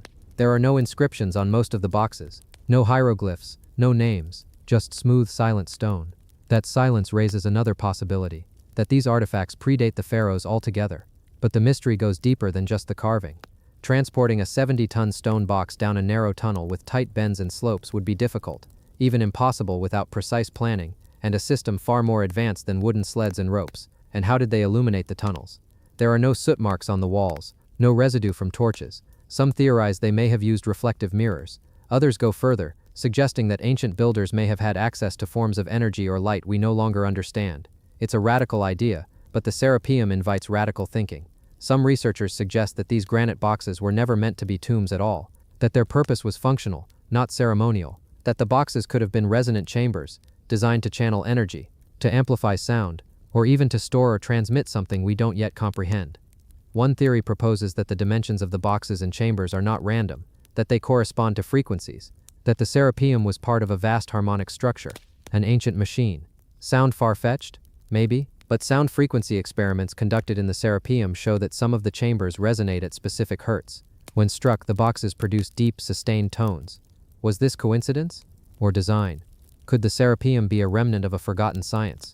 A technology based on vibration, resonance, and natural forces? We may never know. Because excavation in the Serapeum is limited. Much of the site remains unstudied, unexcavated, and unexplored. And those who ask too many questions often find themselves ignored by the academic mainstream. But the mystery remains. Perfect granite boxes, carved with precision, moved through narrow shafts, placed deep beneath the earth, resonating with sound, and empty, always empty.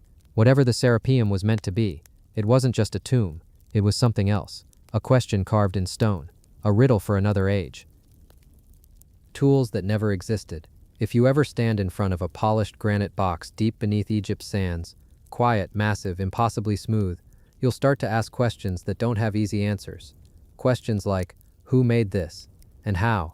Because what you're looking at isn't just stone, it's precision. Granite blocks weighing up to 70 tons, carved, hollowed out, and polished to a finish so smooth it reflects light like glass. Corners sharper than modern machining, surfaces that mirror your face. And all of this, supposedly done thousands of years ago. With what? Copper chisels. Mainstream archaeology will tell you yes, but your eyes will tell you something else. Take a walk through the Serapeum in Saqqara, where those enormous boxes lie entombed in narrow tunnels. The walls of each container are so precisely leveled, modern engineers have trouble explaining them. Inside, the finish is even more extraordinary, symmetrical, seamless, consistent. Try to replicate that today with hand tools. You'll fail. Even advanced machinery would struggle. You'd need diamond-tip saws, controlled vibration cutters, industrial-grade measurement systems.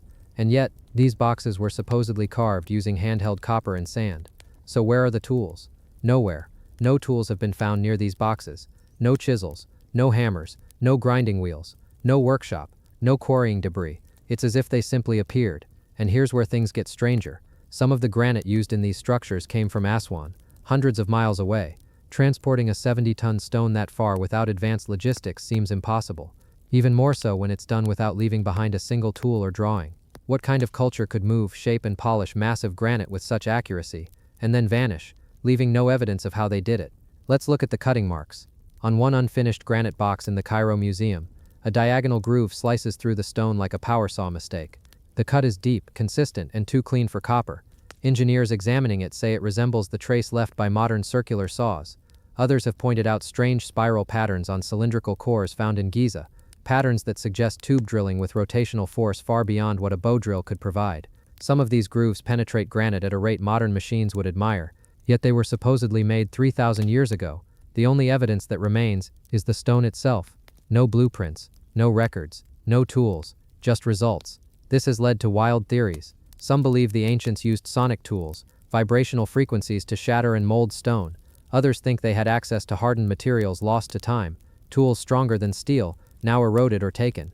Still others suggest that the technology wasn't Egyptian at all, but something older, something lost, something denied, because once you admit these stone boxes can't be explained by copper chisels and elbow grease, you open a door to another kind of history, a version where advanced knowledge was held and used, and then erased. Could this be why the boxes have no writing, no names, no kings, no funerary texts? It's as if their builders didn't want to be remembered, or knew they wouldn't be. They left us no stories, only the stone, and the questions. What were they trying to protect? What could polish stone that smooth? And who exactly had the tools that never existed? The sealed chamber in the pyramid's heart. When we think of pyramids, we imagine grandeur, Giza, gold, hieroglyphs whispering secrets from the walls. But hidden within one pyramid, not far from the Fayum oasis, lies something far stranger, something quieter, something that doesn't fit. There are no lavish inscriptions, no royal claims, just a chamber carved from a single block of quartzite sandstone. Polished, massive, perfect. But inside, there is no name, no mummy, no treasure, nothing, just emptiness and silence. Archaeologist Flinders Petrie discovered this strange inner vault beneath a mud brick ruin in the late 1800s. From the outside, the pyramid barely stood, crumbled, weathered, forgotten. But as Petrie's team dug through the debris, the shape of something remarkable began to emerge. A sunken passage led downward, not northward like most pyramids, but south. A reversal, unusual. The passage opened into a long shaft, lined with descending ramps. As they cleared the rubble, they began to uncover enormous slabs of stone, some 20 tons or more, used as trapdoors, sealed into place long ago. At the very bottom, buried beneath layers of limestone and mud brick, they found it, a central chamber, carved out of one massive block of quartzite sandstone, over 110 tons in weight. That's heavier than 2 train cars combined. Yet somehow, it had been moved, positioned, and hollowed with inhuman precision. And inside that chamber, a sarcophagus. But no markings, no cartouches, no funerary texts, not a single glyph, nothing to say who had been laid to rest here, or if anyone had been. Instead, Petrie found burned bones, and fragments of charred diorite, a material so hard it's nearly impossible to carve, as if something or someone had been deliberately destroyed here. Why? Was this a tomb, or something else? Why would a culture with such mastery of stone leave no story behind? Look at the workmanship. The chamber's interior is smooth, polished, seamless. The corners are perfectly square. The lid of the sarcophagus aligns with such precision that a razor blade cannot slide between the seams. No mortar, no filler, just pure geometry. Experts say the block must have been quarried over 100 kilometers away. Transporting it over desert terrain would have required impossible coordination, even by today's standards. But that's only the beginning. Modern engineers who examined the chamber found that its inner surfaces show signs of high-speed machining, subtle tool marks, laser straight edges, a level of refinement that seems to defy the limitations of ancient copper tools and pounding stones. So what happened here? Some researchers believe this pyramid, often overshadowed by Giza's grandeur, was never meant to house a king. They suggest it served a different purpose entirely, perhaps a ritual device, or a storage container for something long gone. The south-facing entrance is a clue. In Egyptian tradition, the north represented eternity, where the circumpolar stars lived, never setting. Kings wanted to face the north in death. So why was this one aligned south? Could it be older than we think, predating the dynastic period entirely? Could it be repurposed? Some theorists suggest the pyramid was originally built by a far older civilization, then later claimed by Egyptians who didn't understand its purpose. That would explain the emptiness, the absence of inscriptions, the fire, as if someone had found this ancient structure, tried to use it, and failed. Or maybe they were hiding something. There are legends in Egypt, never officially acknowledged, about hidden machines, sacred vessels, even knowledge sealed beneath stone for the safety of future ages, devices of power or preservation, locked inside chambers no one could open. Is this one of them? A sealed chamber at the pyramid's heart, carved by unknown hands, sealed with impossible stone, left untouched for thousands of years, not because it was sacred, but because it was dangerous. Even now, the area around the pyramid remains quiet. Few tourists visit, fewer archaeologists study it, but for those who do, the same questions return again and again. Who carved the chamber? Why was it sealed with 100-ton stone? And what happened in that room, where the air is still heavy with the silence of the past? Sometimes, what we don't write down is more powerful than what we do. Sometimes, stone speaks louder than story. And in the heart of this forgotten pyramid, the silence is deafening. Whispers from the lost labyrinth. In the quiet heart of Egypt, not far from the ancient city of Hawara, once stood a structure so immense, so intricate, that even the pyramids seemed modest beside it. It wasn't built to pierce the sky, or dazzle with towering heights. No, this was a structure that vanished into the earth, a maze, a chambered mystery, buried beneath layers of time. The Greeks called it a labyrinth, and according to ancient historians, it contained over 3,000 rooms. The most vivid account comes from Herodotus, the father of history. When he visited Egypt in the 5th century BCE, he was allowed to see a small portion of the labyrinth, and what he witnessed left him stunned. He wrote that no words could do it justice, that even the grandeur of the pyramids paled in comparison. The labyrinth, he claimed, was an endless wonder. Corridors stretched in every direction, upper chambers, lower chambers, hidden halls sealed away from the public, temples, shrines, chambers without doors. He wasn't alone. Ancient authors like Strabo, Pliny the Elder, and Diodorus Siculus all describe this massive subterranean complex with equal awe. But here's the mystery. Today, it's gone, or more accurately, buried. We know its name, we know its general location, but we can't see it, not anymore. So what happened? Let's return to the site. Near Hawara, nestled in the Fayum Depression, archaeologists in the 1800s stumbled across the foundations of something enormous. Walls, pillars, stone blocks unlike those used in later periods. But the full extent of the structure, hidden beneath meters of silt, rubble, and Nile sediment. Early explorers thought they were onto something extraordinary. Some even believed they had found the labyrinth described by Herodotus. One of them, Flinders Petrie, conducted extensive surveys in the area. He found rows of columns buried under the earth, chambers partially preserved, architectural fragments that didn't match the dynasties we know. It wasn't just big, it was different. Petrie theorized that what they were seeing was the roof of a far larger complex still sealed beneath the earth. Over the decades, more hints emerged. In 2008, a team of researchers from Belgium and Egypt used ground-penetrating radar to scan the region beneath Hawara. What they found was astonishing. A network of walls, voids, and chambers, all matching the descriptions given by ancient writers. An entire subterranean grid, some of it extending over 300 meters, hidden beneath the surface. The radar showed patterns too regular to be natural. Structures, corridors, possible passageways, but still, no official excavation followed. Why? Some say the area is too fragile, that digging could cause collapse. Others believe that political and logistical concerns have stalled progress. But there's another theory, one that creeps in when the official answers don't seem satisfying. Some believe the labyrinth is being deliberately avoided, and not without reason. According to ancient texts, the labyrinth wasn't just a ceremonial site, it was a repository of knowledge, a vault, a place where sacred texts, scientific records, and ancient technologies were stored, far from the eyes of the uninitiated. The lower chambers, Herodotus claimed, were off-limits. Even priests feared to enter them. What secrets could be buried there? Was the labyrinth a kind of library, a power station, a machine? Some even suggest it predates dynastic Egypt entirely, a structure built by a lost civilization, whose memory was later absorbed into Egyptian myth. Supporters of this theory point to the unusual construction. The blocks are heavier than those used in many pyramids. The layout is unlike any known temple or tomb, and its burial under so much sediment suggests an ancient catastrophe, perhaps a flood, or even a pole shift, as some fringe researchers believe. Then there's the symbolism. Labyrinths in myth always represent something more than architecture. They are places of initiation, journeys into the self, trials of the mind and spirit. In Egyptian belief, the journey through the afterlife was often described as a maze filled with gates, guardians, and hidden traps. Could the physical labyrinth at Hawara have mirrored these spiritual ideas? Could walking through it have been a ritual, a path to knowledge, or perhaps transformation? And if so, what lies at the center? That may be the most important question of all, because many ancient myths, Greek, Egyptian, even Mesopotamian, speak of central vaults, protected chambers, or sealed rooms where gods once placed something not meant for man to find. Knowledge, power, a weapon, or a memory, something forgotten. And if the labyrinth really exists beneath Hawara, if those radar images are real, then perhaps the last chapter of that story hasn't yet been written.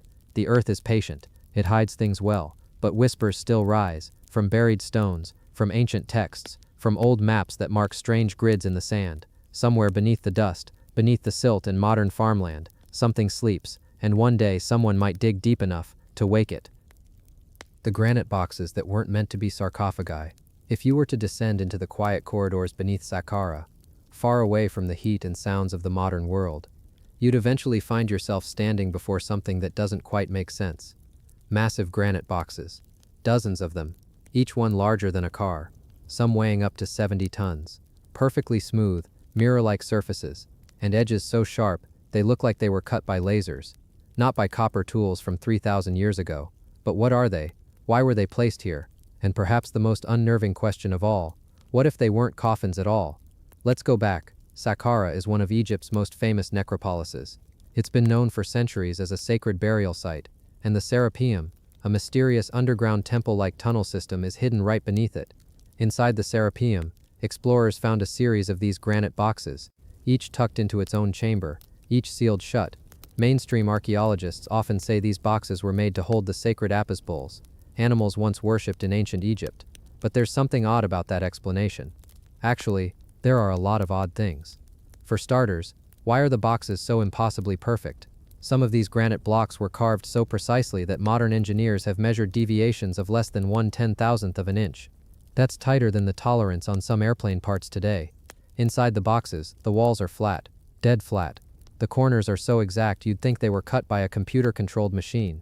Their surfaces reflect light like a mirror, despite being made from some of the hardest rock on Earth. Granite is not easy to shape. Even today it requires diamond-tipped tools to cut efficiently. And yet here we have dozens of these massive objects, shaped and polished to modern standards, with no visible signs of how it was done. No tool marks, no writing, no instructions, just silent, flawless stone. If these were merely sarcophagi for bulls, why go to such lengths? Why build boxes that look more like scientific instruments than burial containers? There are no inscriptions, no carvings of gods or ceremonies, nothing decorative, just geometry and precision, quiet, impossible craftsmanship in the dark. And then there's the problem of how they were moved.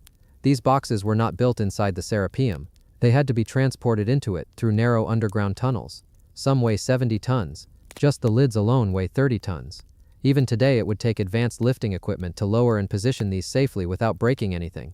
And yet they were lowered gently, with precision, without damage, into place. The ancient Egyptians had no cranes, no forklifts, no hydraulic jacks. So how did they do it? Some theories suggest ramps, pulleys, and manpower. But there's a quiet counter-argument forming among engineers and stoneworkers. Not conspiracy theorists, but real-world professionals who look at these boxes and say, I don't know how this was done. It's not just the weight, it's the polish, the symmetry, the way the interior is hollowed out so evenly, with walls of exact thickness and flawless curvature. Some of these interiors are shaped in ways that would require spinning equipment, almost like lathes. But lathes don't exist in ancient Egyptian records, and yet the boxes look like they were made by rotating tools. Even more strangely, the boxes sit in pitch-dark chambers, with no signs of soot or smoke on the ceilings. That means no torches, no open flames. So how did the workers see? Some speculate the Egyptians used mirrors to bounce light down into the chambers, but even that seems unlikely over long distances and through sharp turns. So then what? Were they using something else? Something we don't know about anymore. A few engineers have proposed that these boxes might have served an entirely different purpose. Not burial, not ritual, but function, like machines, resonators, energy storage, frequency amplifiers. These are radical ideas, of course, and not supported by mainstream academia. But the mystery remains. If the boxes weren't coffins, what were they? Could they have been part of a much older, forgotten system? There's a box in the Cairo Museum that shows something even more curious. A giant slab of granite with a groove down the side cut on a diagonal. The groove is so smooth, so perfectly even, it looks like it was cut with a saw. But granite laughs at copper saws. It's too hard. Even modern saws, industrial-grade ones, would take hours to make a cut like that. So how was it done? In the 1990s, engineer Christopher Dunn measured some of these boxes and concluded that the tools needed to make them would have had to operate with forces far beyond manual labor, something powered, something advanced. And yet, no such tools were ever found. Another box, found near the Pyramid of Lahun, was carved entirely from quartzite, one solid piece. The walls, identical in thickness. The polish, like marble. The corners, machine perfect. No one can explain it.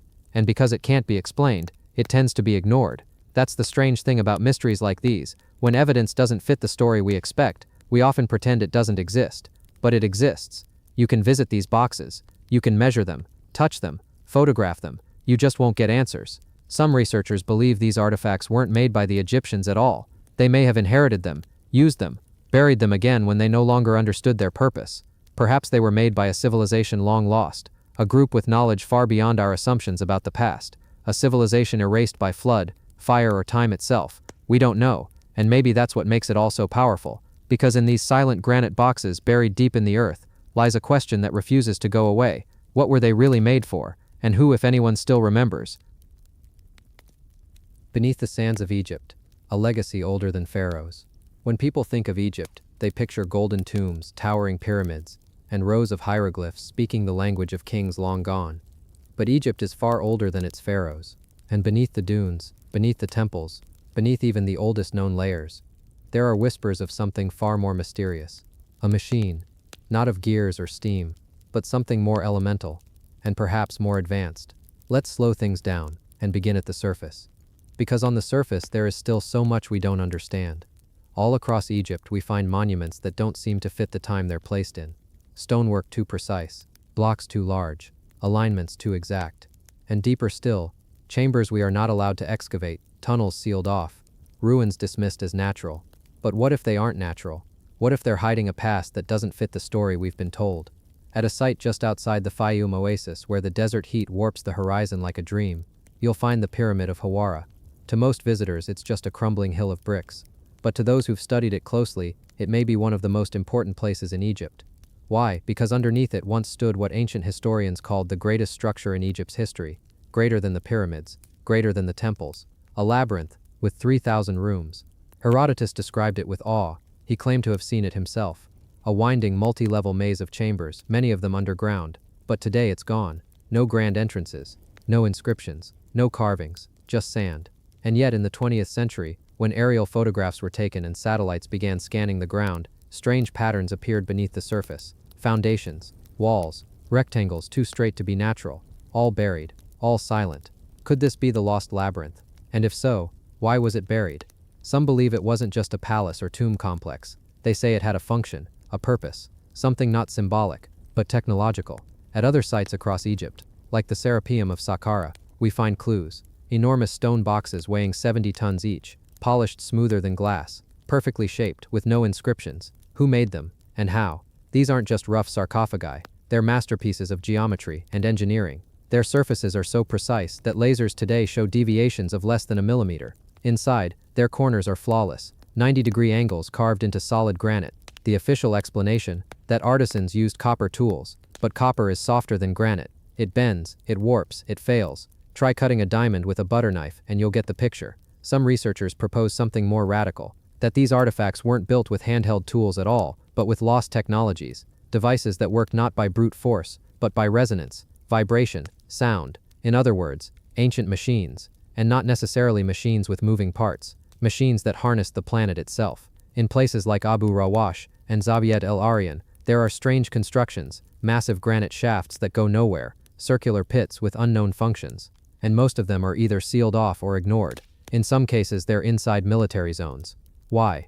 Then there are the boxes, the granite boxes of the Serapeum, the giant containers of the Lahun Pyramid, and the smooth-cut vat at Zawiat El Arian, all carved with precision no one can explain. At the bottom of the vat, a strange black residue was found. It wasn't paint, it wasn't dirt. Some say it was carbonized material, burned at extreme temperatures. Others say it had magnetic properties. What was it used for? Was this a burial, or a machine that processed something ancient? Let's not forget electricity. There are images from temples that show what some interpret as bulb-like shapes, and yet, no soot. In the deepest tombs there's no sign of torch marks. If they didn't use fire, how did they see? What if the structures weren't just built with energy, but built to conduct it? Back at the Great Pyramid, more questions await. Unlike other pyramids, it has no ornate decorations, no clear burial remains, no inscriptions, but it does have chambers with unusual acoustics, vent shafts that align with the stars, and a central granite box perfectly positioned in what's called the King's Chamber. Why? What if the Great Pyramid was part of a global network, not to honor the dead but to harness the earth? There are legends of this, stories from old texts that speak of sound chambers, of vibrations, of harmonic machines once known to ancient priests, and then lost. Could the buried ruins under the sand be part of this forgotten technology? Could the granite boxes have channeled sound or magnetism or some force we no longer understand? Many researchers today say yes, but they're not allowed to dig, permits are denied, access is restricted, and so the dunes remain undisturbed, silent, but not forgotten, because more and more people are beginning to ask the same question: what's beneath the sands? A tomb, a palace, or the shattered remains of an ancient machine? Lights without fire, inside the dark tunnels. If you've ever stood inside an ancient Egyptian tomb, you know the feeling. The stillness, the silence, the weight of stone pressing down through time. But in the deepest of tunnels, in places that haven't seen sunlight in thousands of years, there's something even stranger. They're clean, too clean. No soot on the ceilings, no burn marks on the walls, no residue from torches or lamps. And yet, these tunnels were clearly used, explored, constructed with purpose. Even chambers far from any source of natural light show no signs of ever being lit by open flame. It's a mystery that's been bothering researchers and engineers for decades. Let's pause for a second. In most ancient cultures, lighting deep tombs or tunnels meant fire. Whether it was torches, oil lamps, or burning resins, that fire leaves a mark, blackening ceilings and walls, staining stone with smoke and ash. But deep inside places like the Serapeum of Saqqara or the Osirian at Abydos, those marks are completely missing. So how were they working in the dark? The deeper the tunnel, the more confusing it gets. These passages are narrow. Some descend more than 20 meters beneath the desert floor, bend around corners, lead into chambers with no windows and no ventilation, no airflow, no room for dozens of torches, and certainly no way to carry giant 70-ton granite boxes without light. But light from what? Some Egyptologists propose an old theory: mirrors, polished copper mirrors, angled down long corridors to bounce sunlight into the depths. But there's a problem. Try it yourself with a flashlight. You'll lose over 90% of the brightness after just a few reflections. Add dust, imperfect surfaces, angles, and you're left with barely a glow. It doesn't explain how workers could have cut, polished, and carved with precision in total darkness. Others suggest oil lamps with salt additives to reduce smoke. That might explain slightly cleaner burns, but it doesn't erase soot, and it certainly doesn't account for the total absence of any burn marks in chambers that took years to construct. And yet carvings in the walls were made, some tiny, intricate, others larger than a person. These weren't done in the dark by touch. They required visibility, precision, illumination. So here comes the radical question: what if it wasn't fire at all?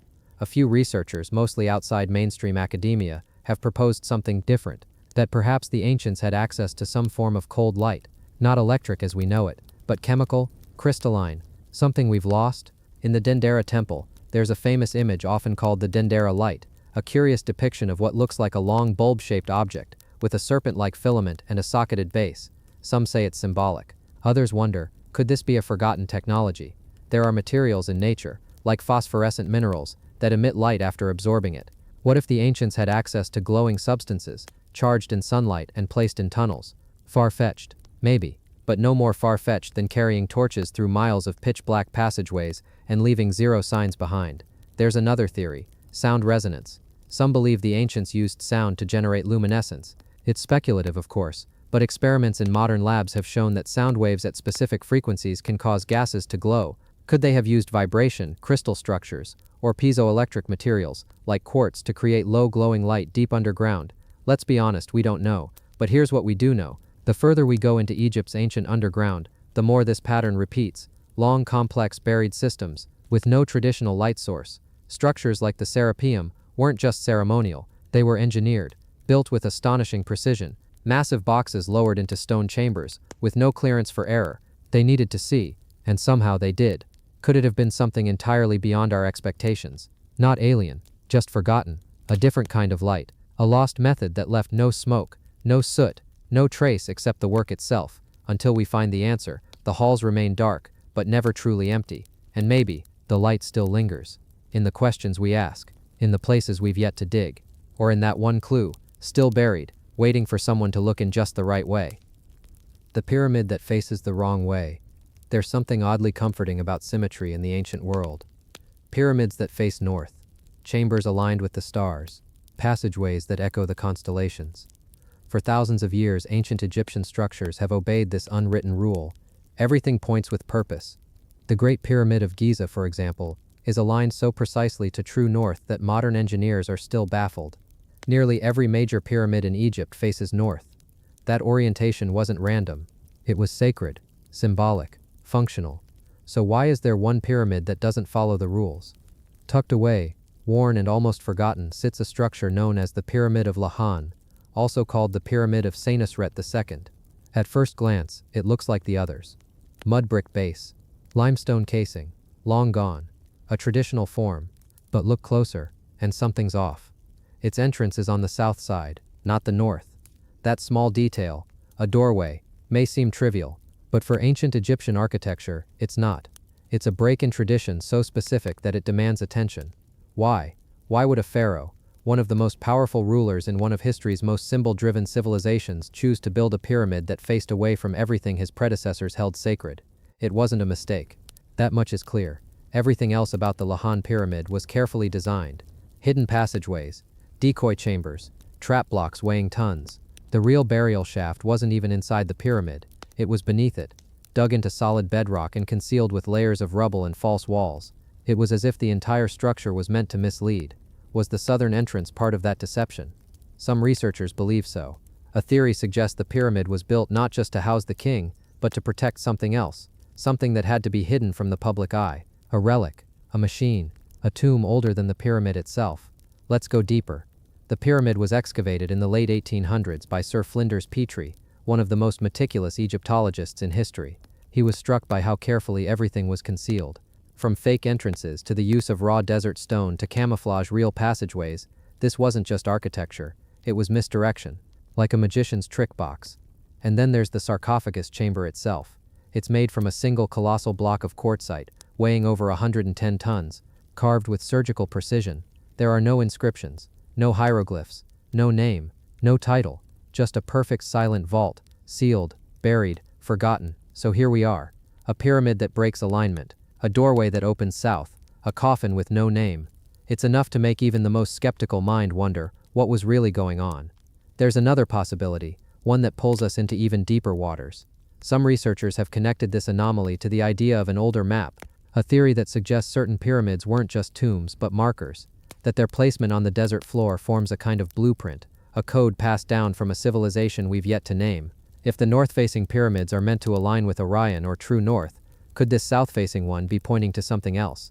Maybe to another site, maybe even to another truth. The Lahoun Pyramid stands at the edge of the Fayum Oasis, a place once rich with lakes, life, and industry. It's a location with ties to lost canals, sunken ruins, and unexplained underground passages that stretch for miles. What if the Lahoun Pyramid was built not just as a tomb, but as a marker, guarding the entrance to something buried far below the fertile soil? The more we look, the more questions arise. Why go to such lengths to hide a burial chamber that, according to tradition, should have been at the heart of the structure? Why use non-standard stone for parts of the internal architecture, materials harder and heavier than necessary? Why construct a massive trap system beneath the pyramid, if the main tomb wasn't even inside the structure itself? It doesn't add up, unless of course we're not looking at a tomb at all. Perhaps we're staring at a mask, a decoy meant to protect something more important than a royal burial, a kind of architectural shell, its southern door leading not just to a chamber, but to a forgotten function. Some have even gone further. There are those who believe that pyramids like Lahoun may have had energetic purposes, structures built to channel or contain certain frequencies. Theories about ancient harmonics, piezoelectric effects from quartz.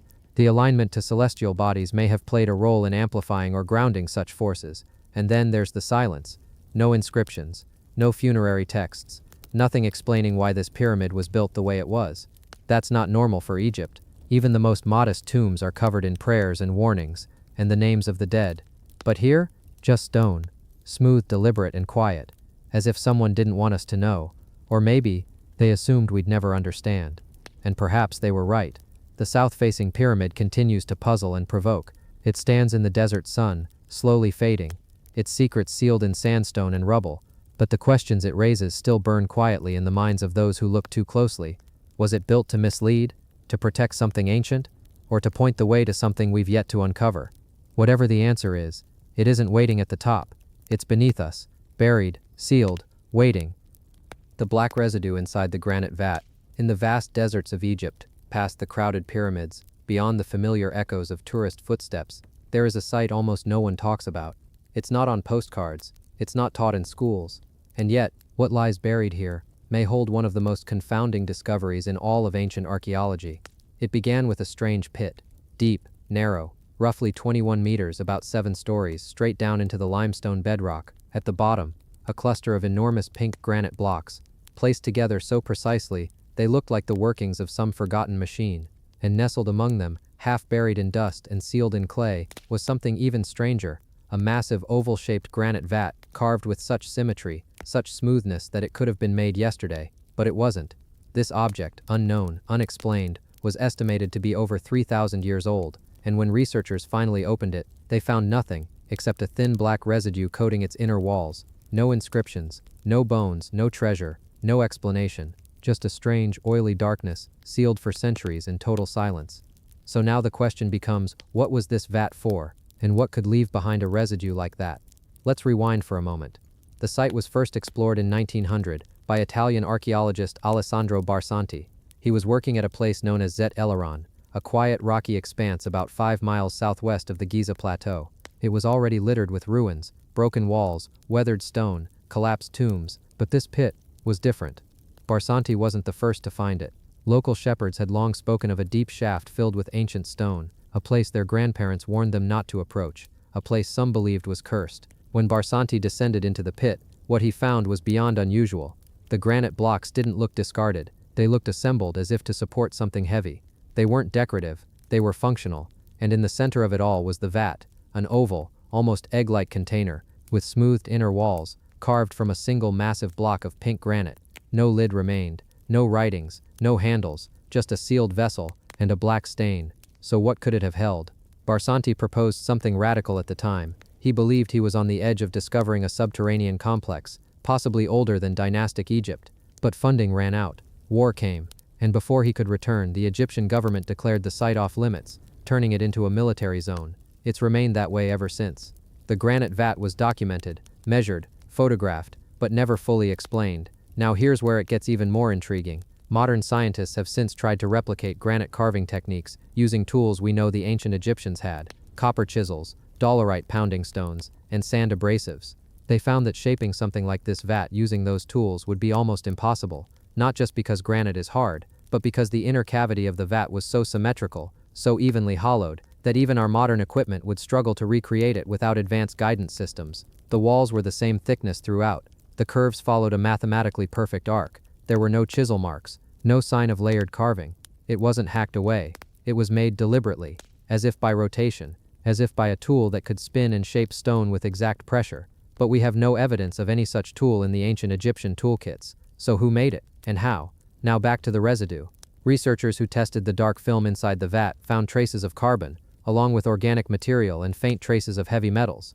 But the sample was degraded. Centuries of heat, dust, and sealing had changed it. Still, some noted that it was chemically similar to the residue found in ancient alchemical vessels used for distillation, fermentation, or chemical reaction.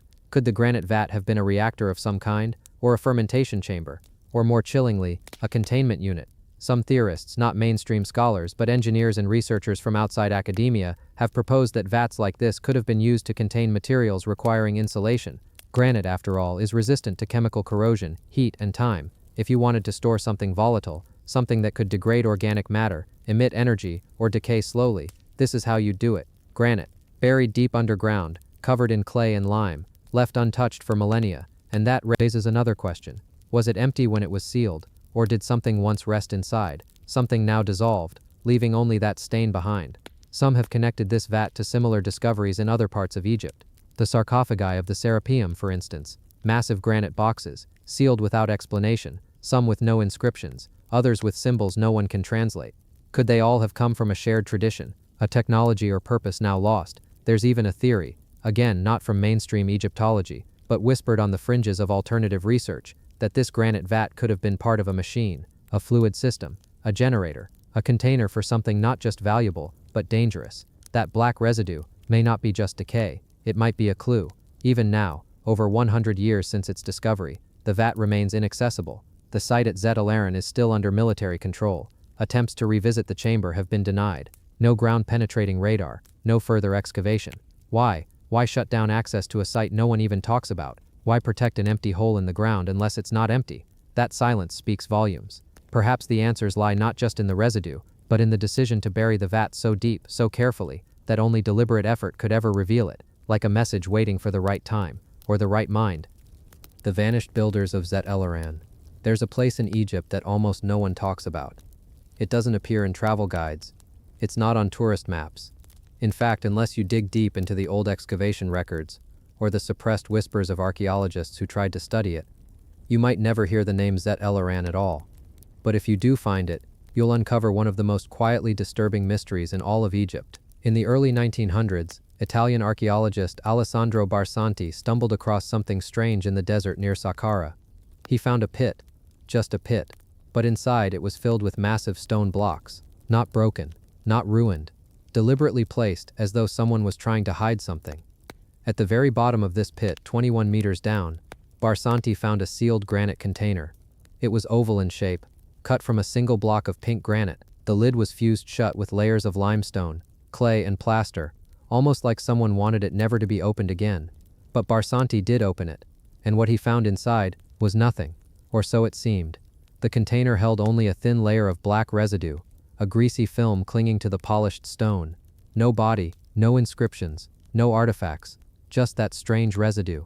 It raised a simple but profound question: what was inside? And maybe more importantly, why was it sealed, buried, and then forgotten? Barsanti believed he had stumbled onto something extraordinary. Not a tomb, not a burial site, but possibly the entrance to a massive underground complex, a structure that had been intentionally concealed beneath layers of earth and stone. But before he could dig further, his excavation was shut down. First it was funding, then lack of interest. Finally, the Egyptian government declared Zet El-Aran a military zone. No more excavations, no more photographs, no further access. It's been sealed off ever since. So what did Barsanti find, and why did someone want it forgotten? Let's look closer at that granite container.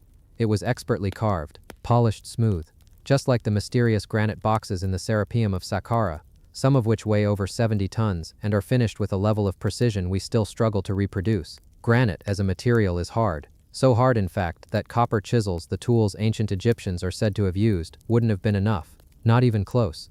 You'd need diamond-tipped tools or high-speed cutting equipment to achieve the level of finish seen in Zet El-Aran's vat.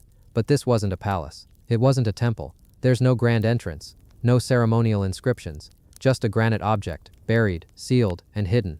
So why was it made? And who made it? Some researchers believe the answer lies not in what was found, but in what wasn't. Because that black residue? It's been analyzed.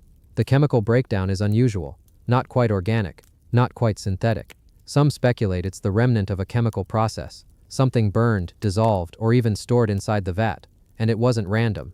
The sealing technique, the choice of materials, and the architecture of the surrounding chamber all point to intentional containment, like a device designed to keep something inside and isolated.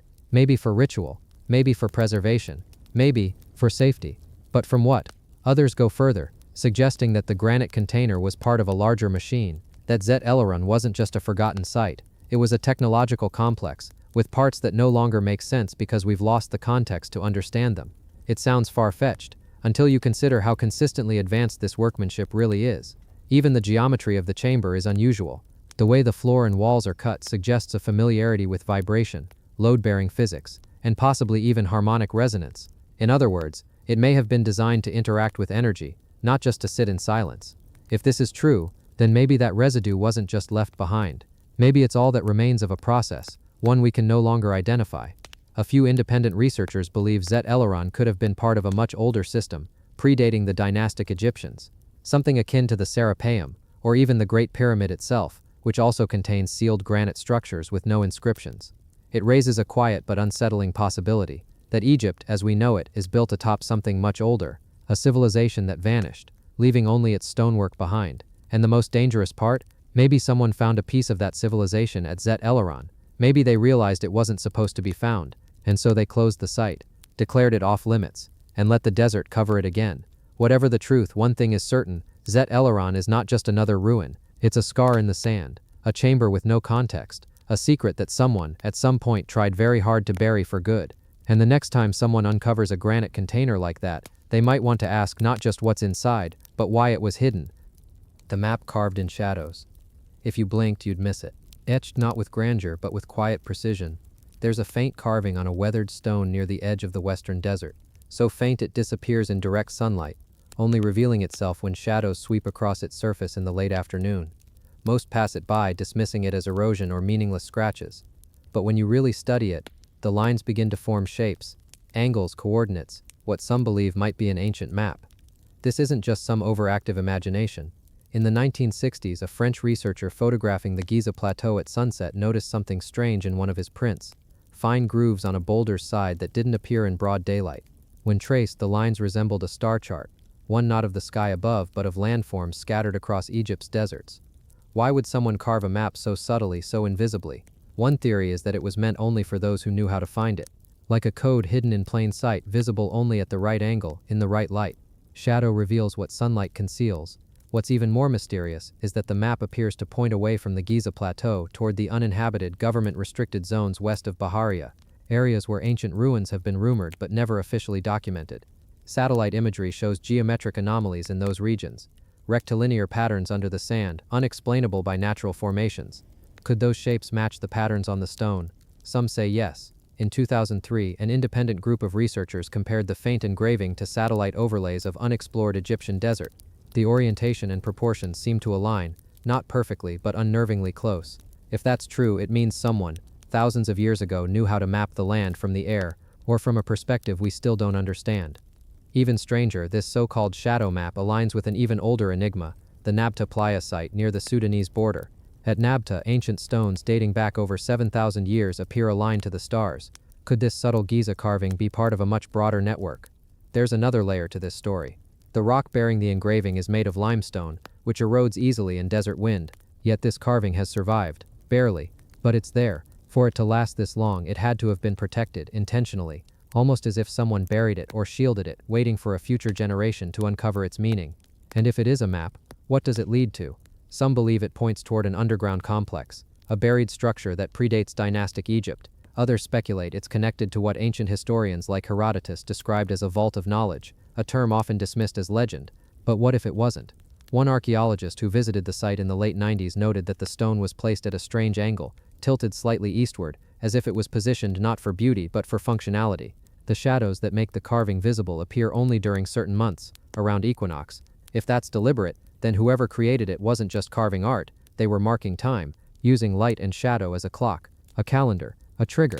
And here's the kicker: the shape of the map when plotted creates a triangle, not just any triangle, but a massive one that includes Giza, Dashur, and the mysterious area west of Bahariya, all places tied to unexplained stonework, magnetic anomalies, and unexplored ruins. Why would anyone go through so much effort to hide a map this way? Some suggest it was a failsafe, a way to protect knowledge from being lost in a cataclysm.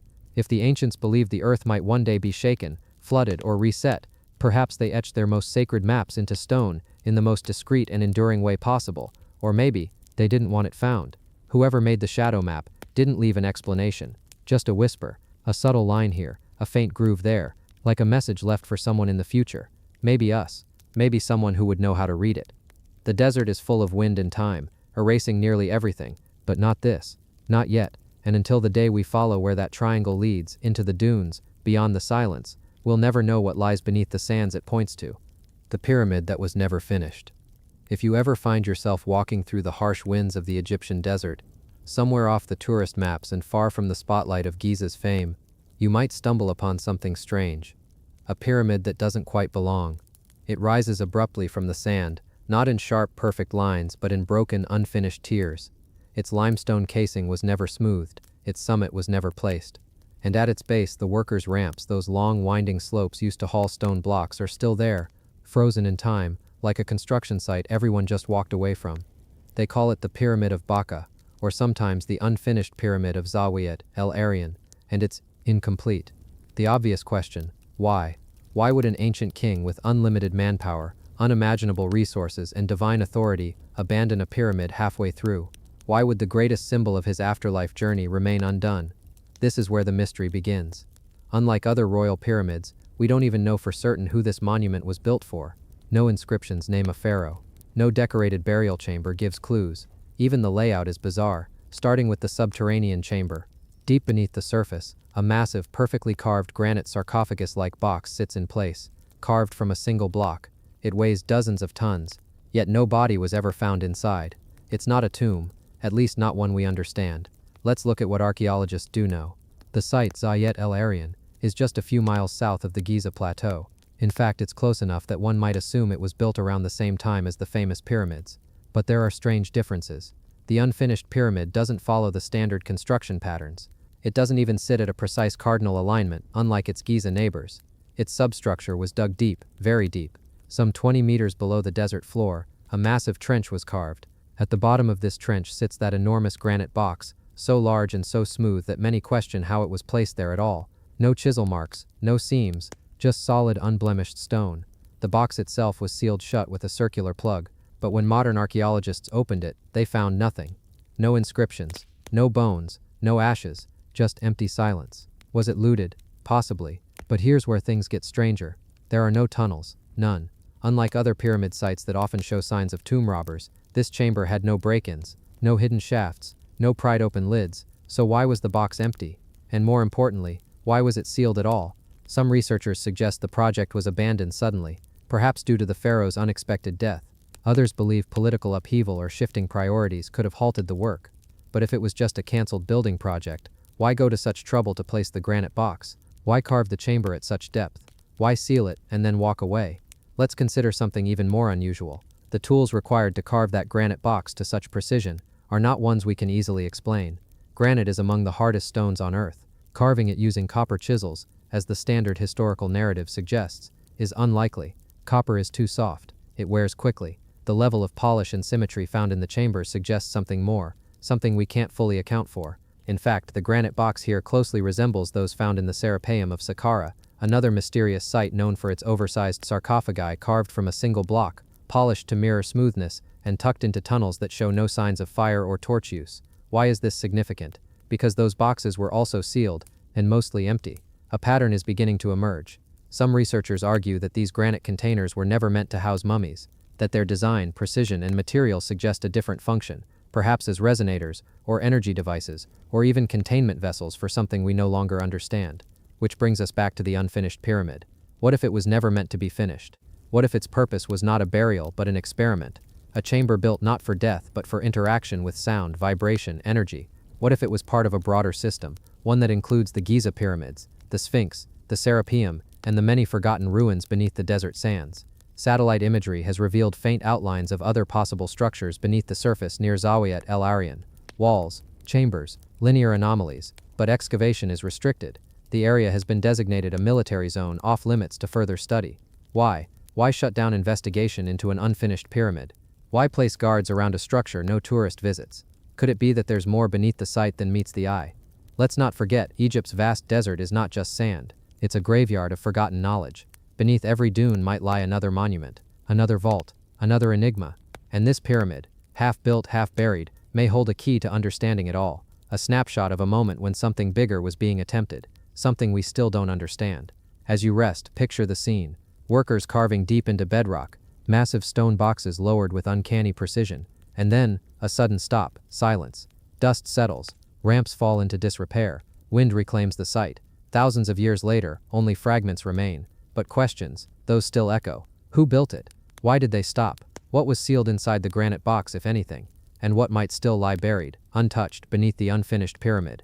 We may never know. But if the sands of Egypt ever part again, perhaps the answers will finally rise. Like the pyramid that was never finished. The missing stones of the Giza Plateau. If you've ever stood at the foot of the Great Pyramid of Giza, you know the feeling. The overwhelming weight of stone. The impossible geometry. The sense that this structure is far older, far stranger than we've been told. But what's rarely discussed is what isn't there. Because once these pyramids weren't bare. Smooth, polished casing stones covered their surface from base to tip, fitted so precisely that not even a knife could slip between them. Today, nearly all of those casing stones are gone, vanished. And it's not just the outer shell. Across the entire Giza plateau, around the pyramids, beside the Sphinx, near ancient walls and structures, blocks are missing.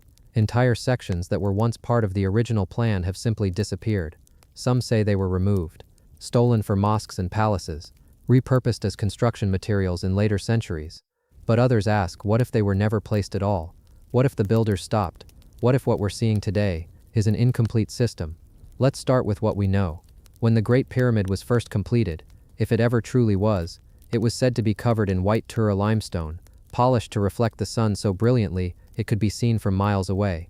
Ancient texts describe it glowing in the light, gleaming, radiant, but by the time of modern archaeology, only a handful of casing stones remained at the base.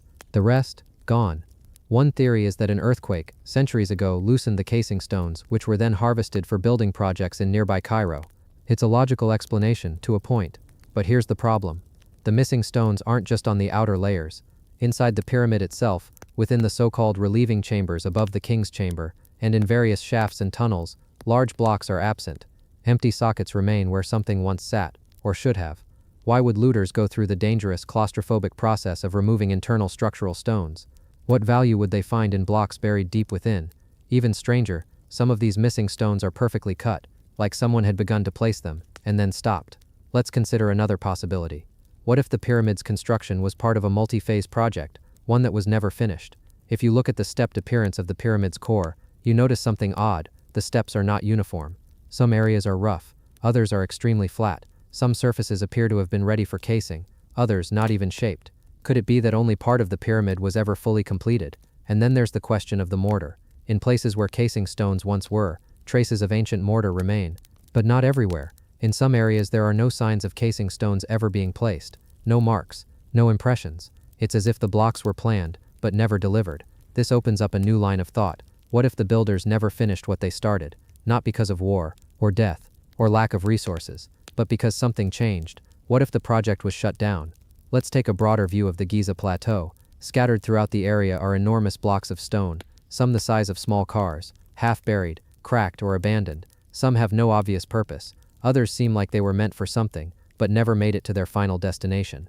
We find massive troughs carved into the bedrock, perhaps meant as foundations for walls that were never built, or for buildings that were never completed. The Sphinx itself shows signs of weathering that suggests it may have been uncovered or even carved far earlier than the pyramids. Was the entire complex repurposed across eras?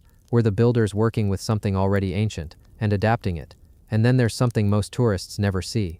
A series of deep shafts, some unfinished, dug straight into the Giza bedrock, perfect squares, carved downward with incredible precision, and then abandoned. No chambers at the bottom, no sarcophagi, just pits. Why dig such precise holes, only to leave them empty? It's not just the Giza Plateau. Across Egypt we find evidence of huge construction projects that were started and then stopped. The so-called bent pyramid at Dashur changes angle halfway up. The unfinished pyramid at Zayet el Arian, as we've seen, is a massive trench with a single stone box at the bottom and no superstructure above. Why so many unfinished sites? Why so many missing pieces? Could it be that the ancient builders, whoever they were, left in a hurry? Or was there a limit, a barrier they could not pass? Some researchers believe the Giza Plateau was never just about tombs, that it was part of something much more advanced, an energy system, a map, or a machine. In this context, the missing stones aren't just architectural debris, they're missing components. Imagine looking at a circuit board with key chips removed. You'd be left with wires, platforms, and patterns, but no function. Perhaps that's what Giza has become, a stripped system, something that once did something, now reduced to raw stone. And if that's true, who removed the missing parts? Was it us, or someone else? Satellite imagery shows subtle outlines across the desert, straight lines, corners, grids, buried beneath centuries of sand. Some of them line up perfectly with the Giza pyramids, others stretch beyond them, as if Giza was once the center of something much larger. And now, we're left with fragments, a glowing monument, now dulled and broken, a masterpiece, with pieces missing, and questions that may never be answered. But if you look closely beneath the sand, behind the stone, you'll see them, the gaps, the scars, the missing stones, waiting to be noticed, waiting to tell their story.